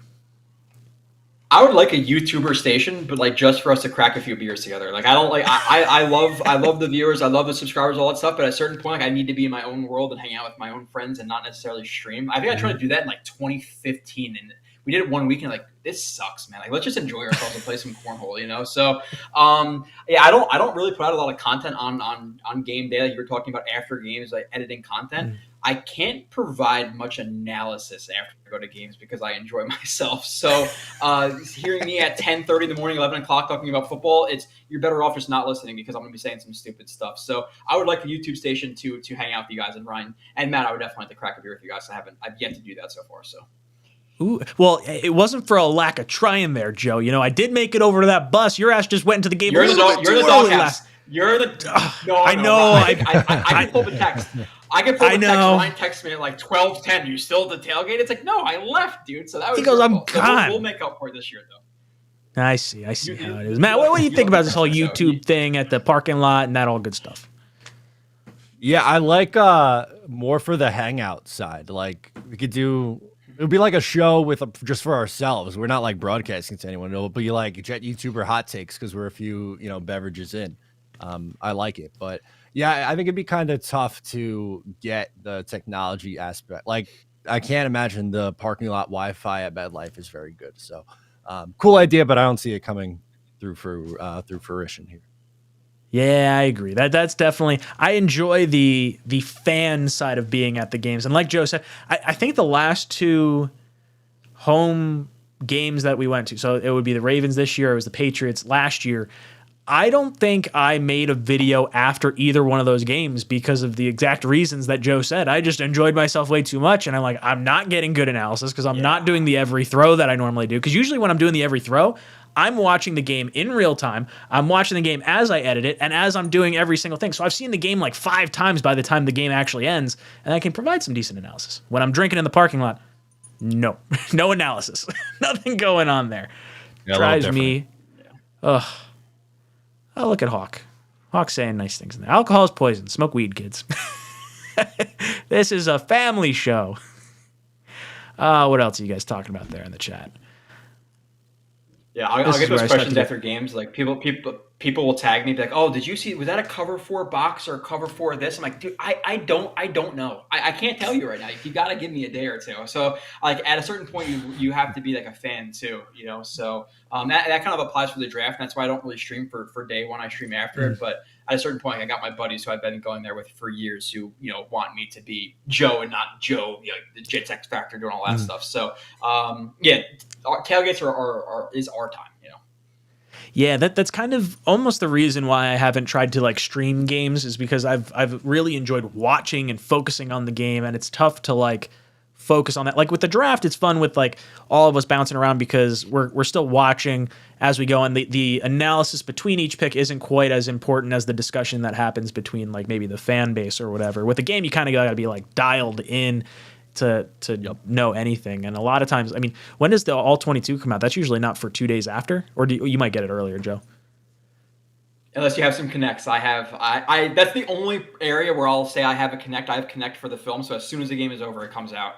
If you're a subscriber to like NFL Game Pass, if you're a subscriber to like NFL Game Pass, I think it's usually on Tuesday. But I think for Jets games at 1 o'clock, it's usually about like 7 or 8 o'clock that night. The same. Oh, that's so cool. So. That's so cool. That's the only connect I have. You guys There's no are connect sources, out there's there. nothing. It's just a connect. I got no sources. I got no connects. I'm sitting here like the rest of you goons in the chat. Matt, you got any connections? I want some connections. Not anything good like that. I would love it. I'm a bum waiting for Game Pass, and half the time they don't even come out with the All 22. You just have to watch the broadcast angle. What a shitty product Game Pass is, by the way. I don't want to say anything negative about an NFL product, but man, it's like I would say this past year I noticed it being better than in years past. I guess what now it's NFL Plus, just rebranding slapping a new name on it, but I don't know. I love the All 22 stuff when you can actually see it, but by the time like I get to it, everyone's already got all their stuff out on it. I'm like, well, I'm not even going to waste my time. I'm not even very good at film review. Joe's got all the words. He's got nouns and adjectives for days, different steps. Throw some words at me, Joe. Some cool things that I don't know about. Just rattle off some cool words that you can. Stop step, drive step, cover 4 box, cover 3 lag, cover 3 buzz. Like, yeah, no, there's some stuff we can get into, a lot of technical stuff. So. A lot of people hate it, but it is what it is. So so that's where you get with my channel is the terminology that nobody cares about. Yeah, guys, if you don't know this, I really gotta get better at this. Joe Blewett, you guys, he's been here all night. His channel is linked down below in the description. Jets X Factor. He's one of the great guys that provide content over there. His Twitter handle's down there as well. If you want to see him make fun of me occasionally on Twitter, definitely head over there. He'll fire some shots off at me. I see how it is. I get it. But he's got some great analysis, some good one-liners. So make sure all like the film review stuff that I watch, it's that guy right there. Like I'll sit there. He might do like a 2-hour breakdown on like you might think it's a random player, but I'll eat my popcorn and I'll sit there and I'll just watch Joe for hours on end. It is absolutely awesome. Joe, is there a particular position that you like breaking down more than another position? I would say I'm the most comfortable with receiver and corner just because like in the early years of like doing Jets X Factor and even when I did TOJ, I linked up with Marcus Coleman, who played the NFL for 10 years. So we talked a lot about receivers and corners. That's the most like comfortable position for me, but I enjoy everything, like a nasty offensive lineman or whatever it may be. I just enjoy watching good players, and maybe that's because I've been a Jets fan for so long. I'm so used to just shit product that watching somebody good, it's like exciting. So, but yeah, I would say overall just corners and receivers is I would say my main area that I'm the most comfortable with. Ooh, I see Radiocast in there saying, what's the new YouTube channel called? Oh, Radiocast. Talking Jets. So you can go to youtube.com @TalkinJets and it should pop up. It's also pinned in the live chat, and Matt's been blasting it in the chat. He might get banned by Nightbot for spamming soon. It's so great. Every 2 minutes. That's it. He's got the timer down. He knows exactly where that threshold is to know whether or not he's going to get flagged there. Let's see. Lee says, I will miss 1 p.m. games combined with having a blast through the game. Example, UConn. I did not watch any of March Madness. Joe, are you a March Madness guy at all?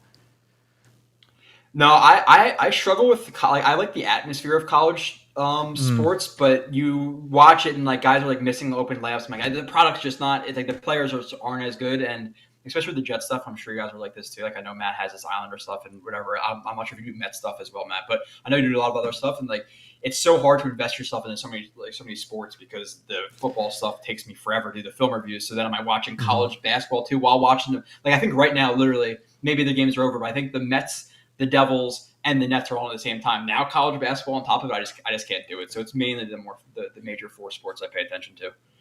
Yeah, I've found myself struggling between like my work, like when I'm in season, which actually works out to be the majority of like not football season. I'm invested in work and I'm not really paying attention to a lot of the baseball that's going on. I'm not paying attention to as much of the hockey. I've been getting more into hockey in recent years, but I do not know baseball, basketball, or hockey the way I remotely, like even 5%, I would say I don't know 5% of those sports the way I know, football. Matt, do you kind of find yourself struggling with that sort of stuff? I know you kind of branch out a little bit more than I do. Yeah, it's tough though. I mean, when you invest this much time into one thing, like the Jets thing, that's like my main thing. The Islanders podcast is more of a side hustle, but I just do it because I love it. I would love to do Mets content too. There's not enough hours in the day, and I have to get some sleep. People always ask, like, do you ever sleep? I'm like, not really, no. But yeah, it's tough. My sports are baseball, hockey, and football. Not really a huge basketball fan, although I did watch significantly more of the women's run because I could not get enough of Caitlin Clark. She was electric. And then that final game against LSU I thought was entertaining. So I watched more of the women's tournament than the men's, if I'm being completely honest with you. Oh, that's all right. That's fine. I got no issues with that. I'm going to have little Shay. Hopefully she becomes some type of, having a kid, I want to root for like some type of sport. I don't care what the sport is, but like I feel really awkward if she winds up being into violin and I have to go into a violin recital or performance with my face painted. Like I'm going to look like the weird dad holding up a sign saying go. My daughter is not going to have any peace and quiet at anything she does in her life, regardless of whether it's sports or not. But I hope she goes sports. So I feel a little more at home. Oh, what are we at? Oh, man, we got 27 minutes left. 27 minutes left in the broadcast. Matt, how many subscribers are we up to on that channel? I'm going to refresh right now. We're doing a pretty good number. 164. That's pretty good. All right. Kind of close. We're at 360 in this stream. All you got to do is click the pinned comment, leave a little sub, a little bit of love. Can you see it on my look screen at right that. there? Blewett. Hold on, did I? Hold on. Oh, he clicked about. There we go. There it is. He's Another subscribed. Yeah. I think I subscribed. I'm pretty sure. I should probably check that before I I start telling everyone else to subscribe. Matt, did you subscribe to our channel? Yes, I did. I was number one. I was going to say, I think I was number 2. And I sent it to my brother, and I was like, hey, Kev, look, we're going to do this. And he's just like, number 3. I was like, Makes me excited. All right, let me take a look at the chat here, see what we got going on. I wind up going sideways at this point in the night. King Blaze says, I love the stinking Jets. So do we. Yep. 1189 Paris says, the Brewers are arguably a playoff team. I don't care. Sorry. I should really read these before I throw them on screen. They're stomping the Mets right now. That's why. Oh, really? That bad? But the Mets just get bit by the injury bug, dude. It sucks because I don't consider myself a big baseball fan. I consider myself more of a New York fan. So my dad was a big Mets fan. So I don't know. I kind of fall in the either or category. I've just been to more Yankees games. I want to see them do well. I get excited when they do well. But unfortunately, the injuries just keep piling up for them. John says, Halloween game, Aaron Rodgers wears a fur coat with sunglasses on the sideline. Do we have a Halloween game this year? Is that does that fall on a Sunday? Yeah, I have no idea. I thought Halloween. Let's see. Oh, no, it could have been before. The No, Patriot game was. It's a Tuesday. It's a Tuesday. Okay, so the lead up to the Halloween game is what John's saying. Okay. I'm hoping. Actually, Joe, I want to hear from you before I say this. Do you hope that Rodgers wears 12, or you hope that that stays retired? Where do you stand on this? I was just gonna bring that up. I don't I am an aesthetics guy. I like jerseys and stuff. I don't really mind too much either way. And there are people who believe in that curse with Namath, like maybe him unretiring the number breaks the curse and all that stuff. But 12 or 8, I'm fine. I'm fine with either. Like for the older Jets fans, maybe they don't want the number 12 tarnished by Rodgers if he doesn't win in it or whatever. So I understand that, but I'm cool with 12 or 8. I would say I'm probably leaning more towards 8 than 12, but either way, I'm fine. Yeah, I'm kind of I feel like 8 feels like an odd number to see Rodgers in. I don't know. Is he allowed to pick 21? For the dyslexic people out there, maybe That's a good middle ground. I love the idea of Namath coming out with like a chest or something, and he opens up the briefcase, and shining up out of it, kind of like the jersey reveal, is the old school white jersey with the number 12 with Rodgers stitched across the back, and now the Jets alternate for this year is those throwback whites. Oh, that would get me all sorts of fired up. I'm just gonna lose my cool because I everyone's been saying the Namath curse forever. I don't think the guy's got to die. I'm hoping we could pull the jersey out of retirement and accomplish the same thing. But I get it. I understand. I think there was a comment made by Rodgers during the McAfee show where he said something along the lines, or no, it wasn't even the McAfee show. It was the Brandon Marshall interview where he's saying like, oh, you can't be a great player with just 1 year there or whatever. Mm-hmm. And he's like, you kind of got to honor the people that came before it and whatnot. So that leads me to believe that he's going to say, thanks, Joe. I really appreciate it. That's your number. It's going to stay that number. I'm going to wear my own number, which, like Joe mentioned, number 8 was the number that Rodgers wore at Cal when he was in college. Matt, have you changed your opinion, or how do you feel about the number 12 and Rodgers possibly wearing that? I'm good with it. I think it'd be cool on opening day for like the two of them to be out there on the field in the number 12 jerseys, get a picture, the crowd goes nuts. I'm about it, but if not, I guess number 8 would be the one that makes sense. It would be so weird to see Rodgers in another number that's not 12, I feel like. Yeah, that's definitely where I fall as well. I don't want I'm 21. I don't like. Yeah, I'm this excited for him coming out of the tunnel that first day. Like, I don't know if you guys are gonna be there opening day, but when he first runs out and they're gonna do it, like, and your starting quarterback Aaron Rodgers, it's like, oh, I cannot. Regardless of 12 or 8, it is what it is, So yeah. Oh, dude, fully the rush of emotion that's going to happen that game when he comes running out of the tunnel is going to be absolutely electric. And for those of you guys that don't know, we have, for the last 2 years, because obviously there was some stuff going on before that where we could not attend, but we've gone to the home opener each of the last 2 years. And I have bailed on Joe Blewett both those years instead of shotgunning a beer with him, and instead I've hung out with my good buddy Matt and Greenbean over there. So I think if all things work out, we should plan to be there for either week 1 or week 2, whenever the home opener eventually ends up being. Joe, you got a big shit-eating grin on your face. What you got? I'm just so disappointed in you. So you're gonna come. We get there at 7:50. Our rule is you either take a shot or shotgun at 8 o'clock in the morning. So if you can't handle it, you can just tell me, Ryan, you can't handle it, and that's the reason you're not coming. But I actually just purchased season tickets, so I'll be there for every game for the most part. I mostly go to every game every year anyway, but I just got season tickets in section 2 something. I forget what it is. And then past that, the home opener either depends. I kind of want it to be like the Pats at home on a night game, just to whoop their ass because we haven't beat them in how many years? 8 years now. Or I'm going to Dallas as well, so I'll let Dallas be the opener if it's not with the Jets. So Jerry World would be nice for week 1. I've seen a few people hope for the 9/11 game with Jets Giants. That would be kind of a cool Monday night game to go into. Yep, I don't want to lose like the Giants home opener on Monday night though with Aaron Rodgers. That would be like a real kick in the pants to start the season off. Not that I think the Jets should be favored in that type of matchup, but I don't know. Matt, is there a particular lineup you're hoping to see maybe week 1? Yeah, I'm all in on that New York versus New York on Monday Night Football for September 11th. I think that'd be a really cool storyline. If not, anything Sunday at 1 o'clock is fine with me. Give me Houston and let's put 50 on them. How about that? I like the sound of that. We'll call it the powder puff game, right? It's the one that you do before or it's your homecoming game, right? Like you get a nice little fluffed up team you think you could steamroll over, and then you get the fans all juiced. I love that idea. That sounds really good. Robert Sala's brother was in one of the towers prior to them coming down, so there is a lot of storylines revolving around that.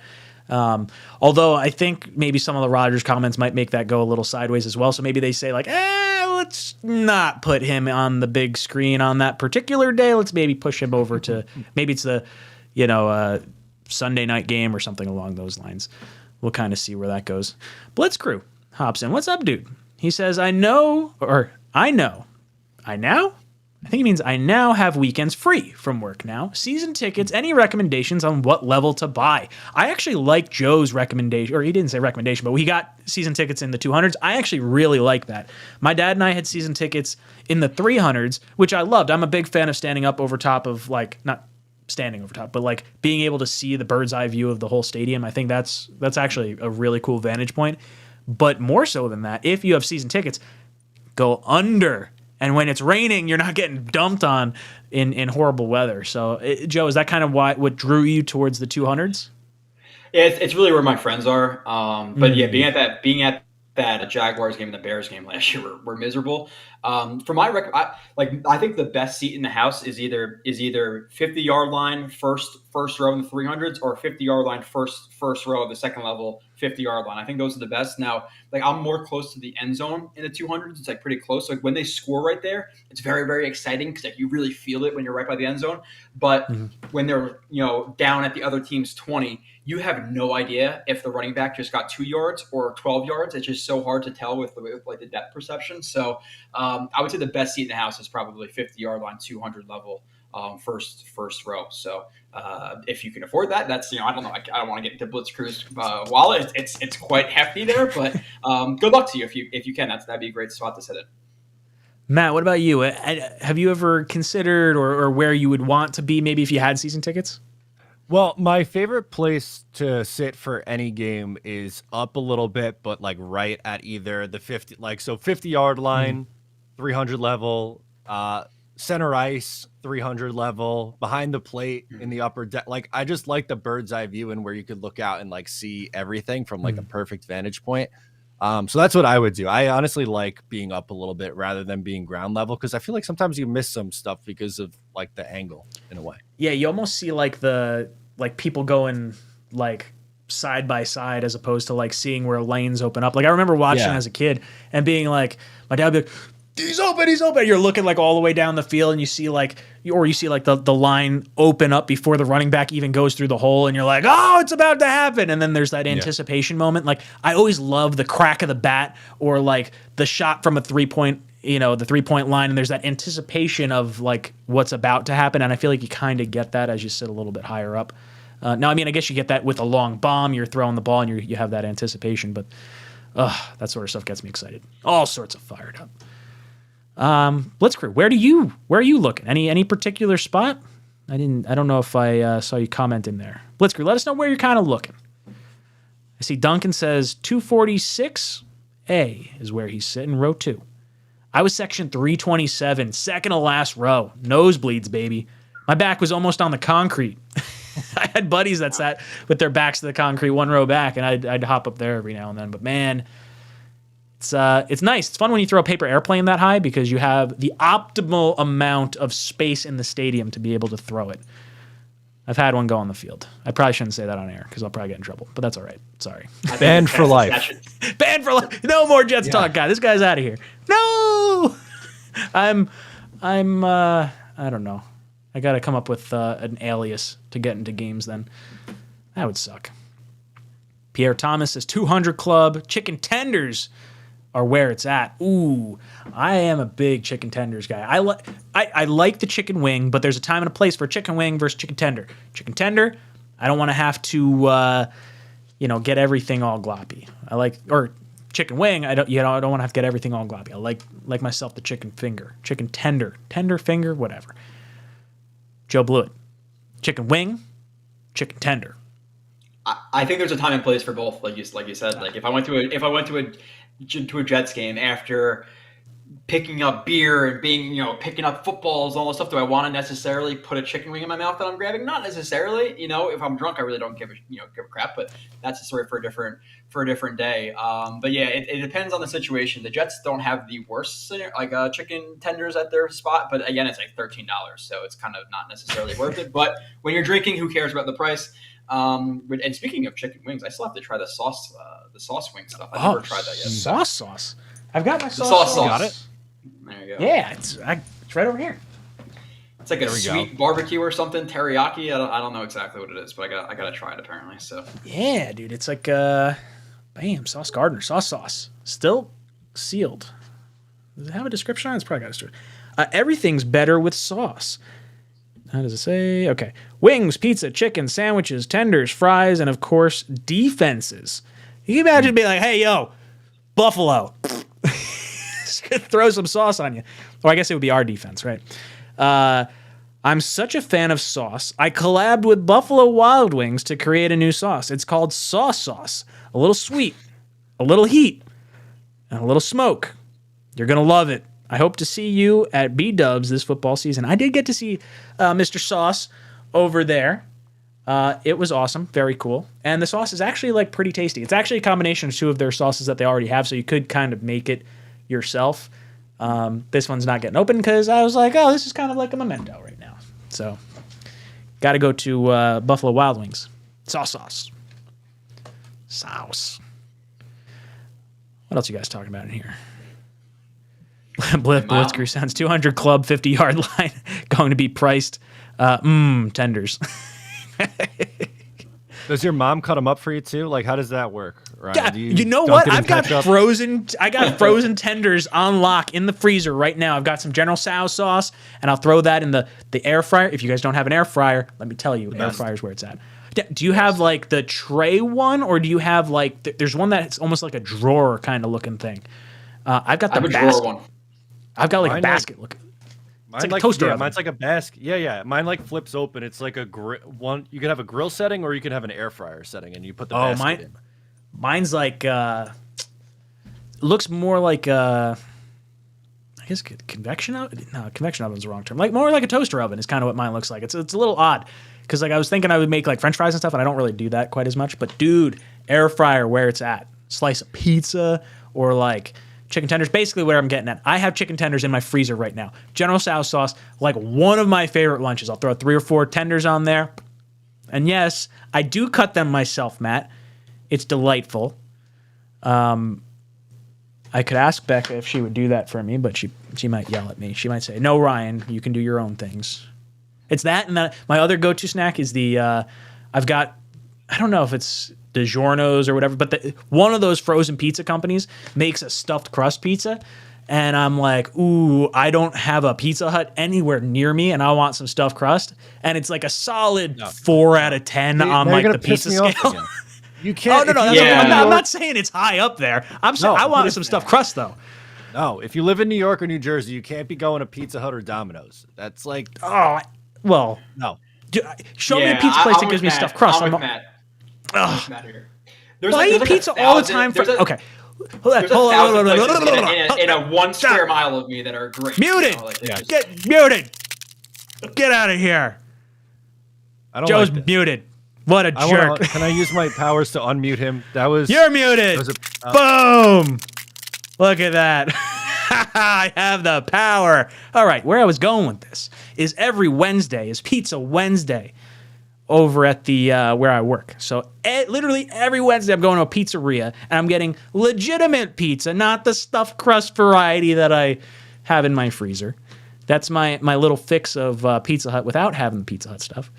As you guys were so rudely putting, thinking I'm not a New Yorker or a New Jerseyan, eating some sham of a pizza, that's all right.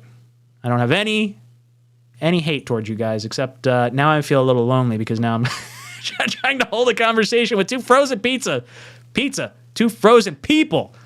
See, this is what happens when I start rambling about stupid stuff like this.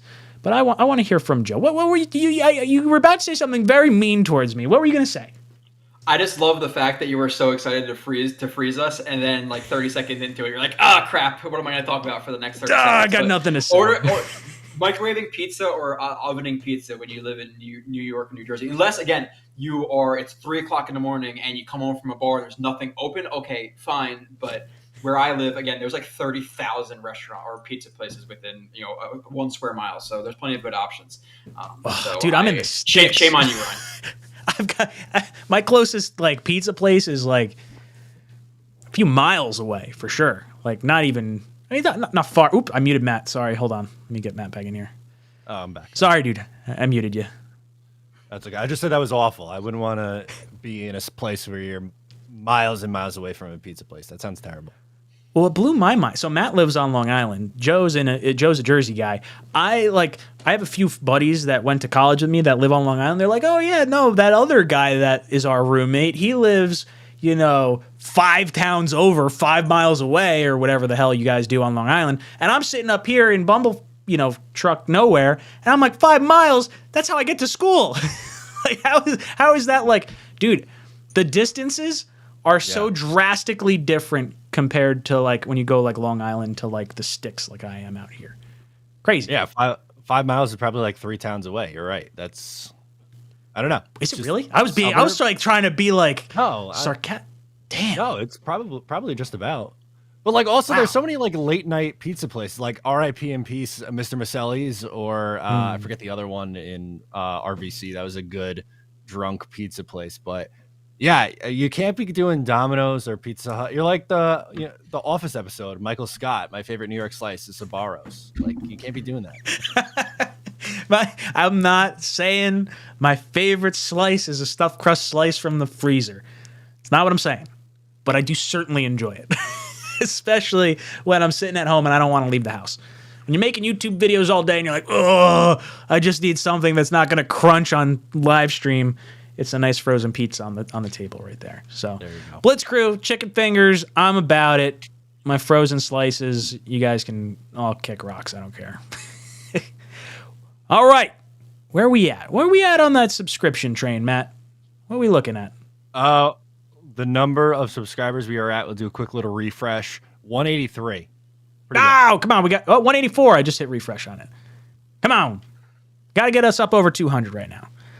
Ooh, Hennessy says Ryan's favorite Mexican place is Taco Bell. That's definitely not true. I'm not a Taco Bell guy. Believe it or not. Like, I love my fast food, but dude, there's a Mexican joint like in the town that I'm from that I love. I'm big on Mexican food.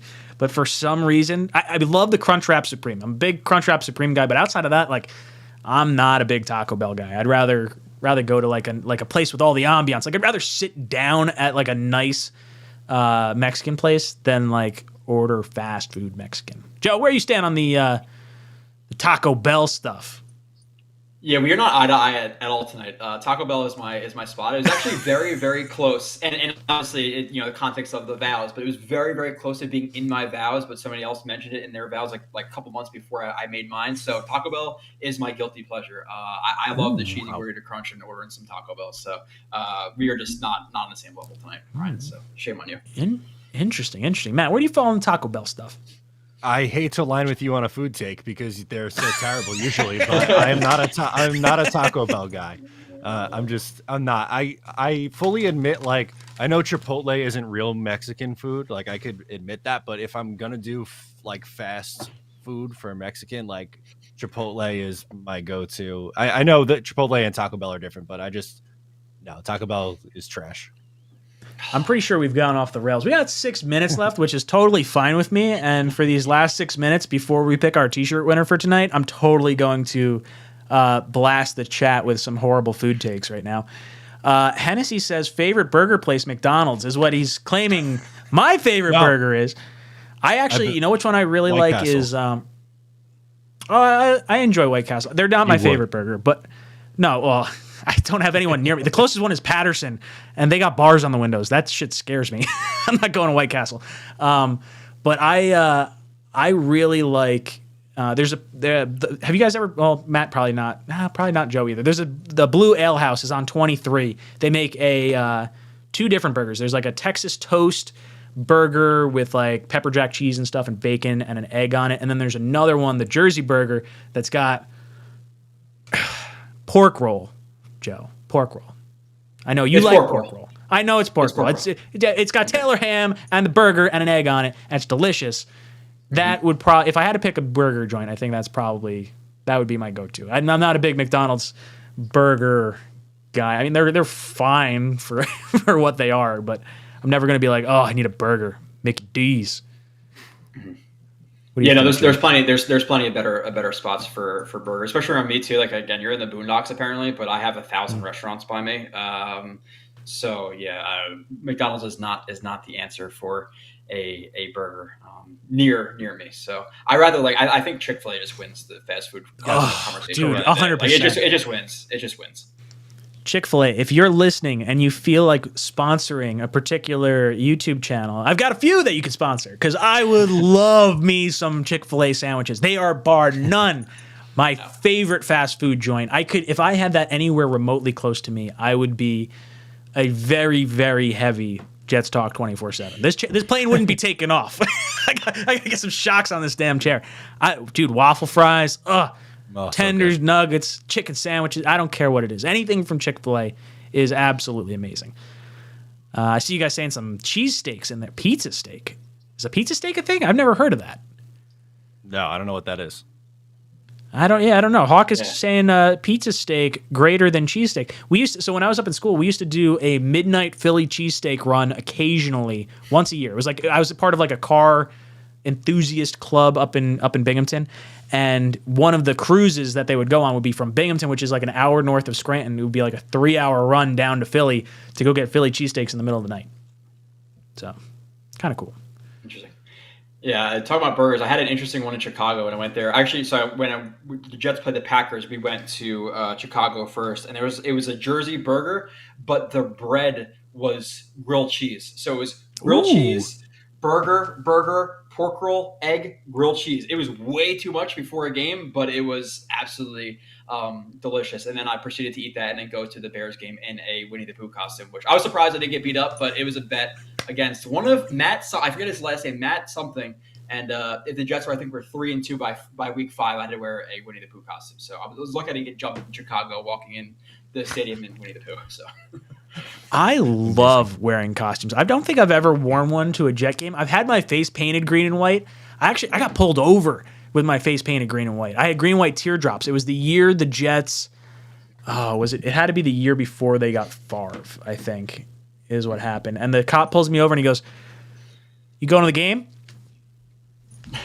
What do you think? Yeah. Yes, I'm going to the game. All right, keep it under 75. Keep it going. Next time I see you guys, remind me. I'll hook you guys up with some cards. So. I got a gold card. I never use it. I've got a WRX, and usually when I get pulled over, they're like, "Oh, this guy's just some ass in a sports car," and I'm like, "I'm not even going to give out the PBA card because it doesn't matter. They're going to say, 'Oh, you've been getting out of tickets. You're getting a ticket this time.'" So I found that it just works better not to give it out. I don't know. Joe, let me know. What do you do when you get a PBR? It's debatable. It's really easy to just put it under your license and just hand it to them. You don't have to say anything. So it's pretty subtly. It's pretty easy. That's what I do with my cousins. Just put them together. If they want to do anything, great. If not, whatever. I'll bite the bullet. You either have to encounter a very just an asshole cop to write a PBA card, or you have to be doing something very, very, very stupid. So it depends. My dad, so both my parents used to be police officers, and my dad used to take the PBA card when he got it, and he'd like either send it back to the officer or wherever, like if he recognized the name or something like that. And then it was kind of like, you gotta be careful giving out your card to this person that's getting pulled over and doing stupid stuff. That's usually, I guess, what some cops will do. I don't know. Oh, it's 10 o'clock. Look at that. I've been stalling long enough that we've gotten to the end of our show.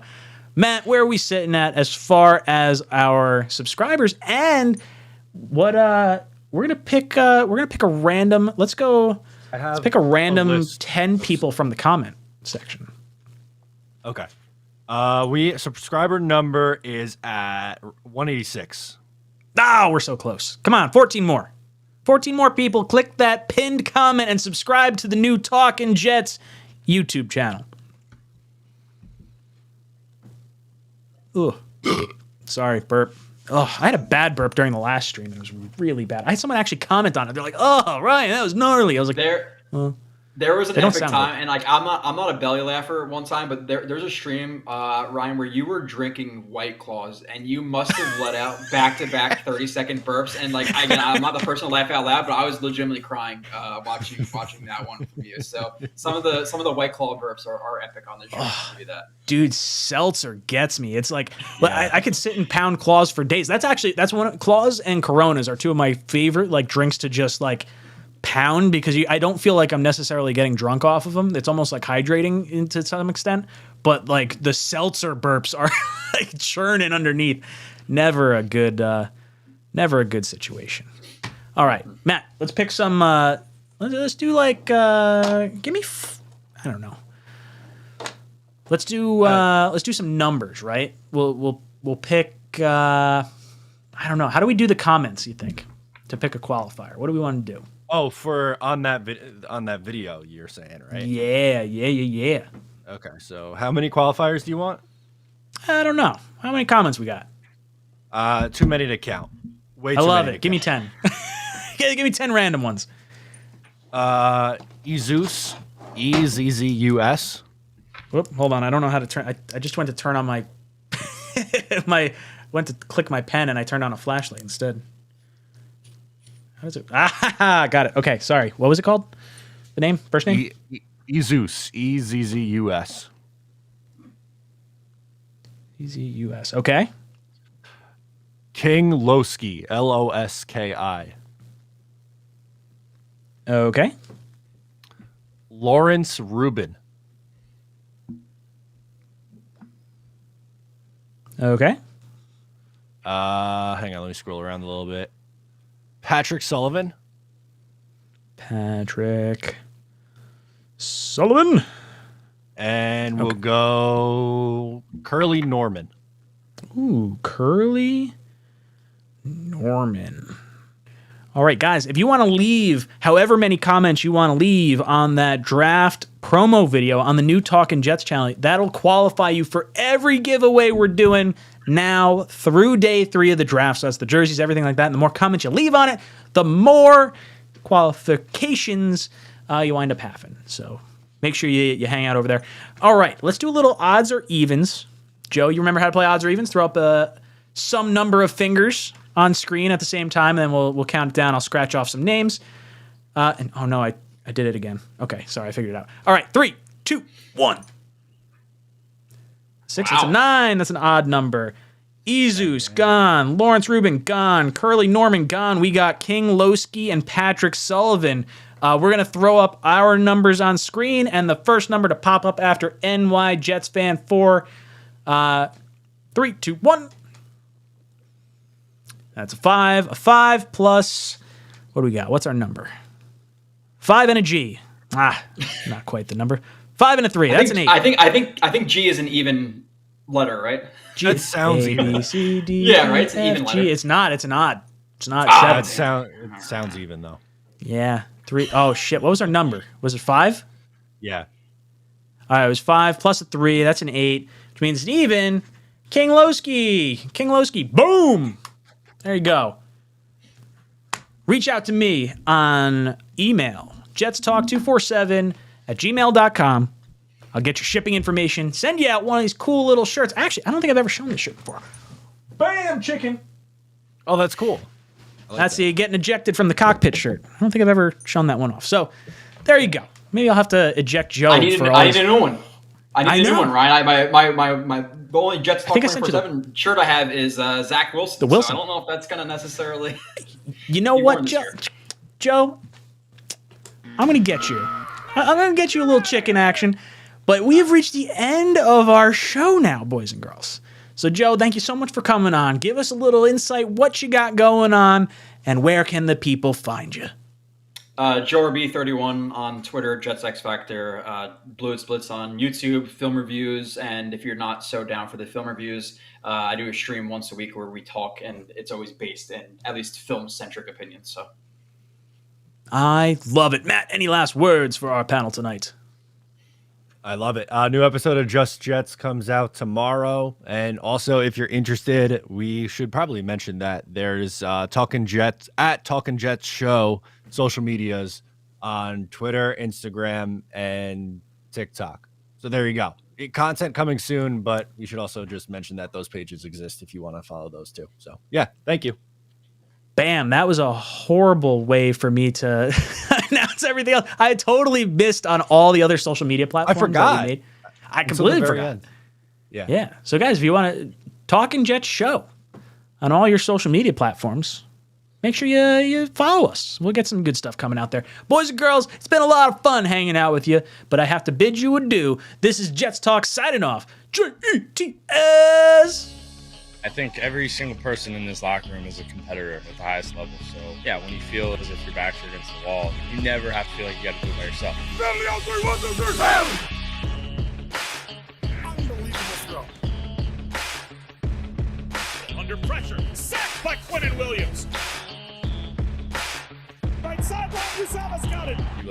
right, you got guys out there with you that our whole point is to help each other. This one to Mims.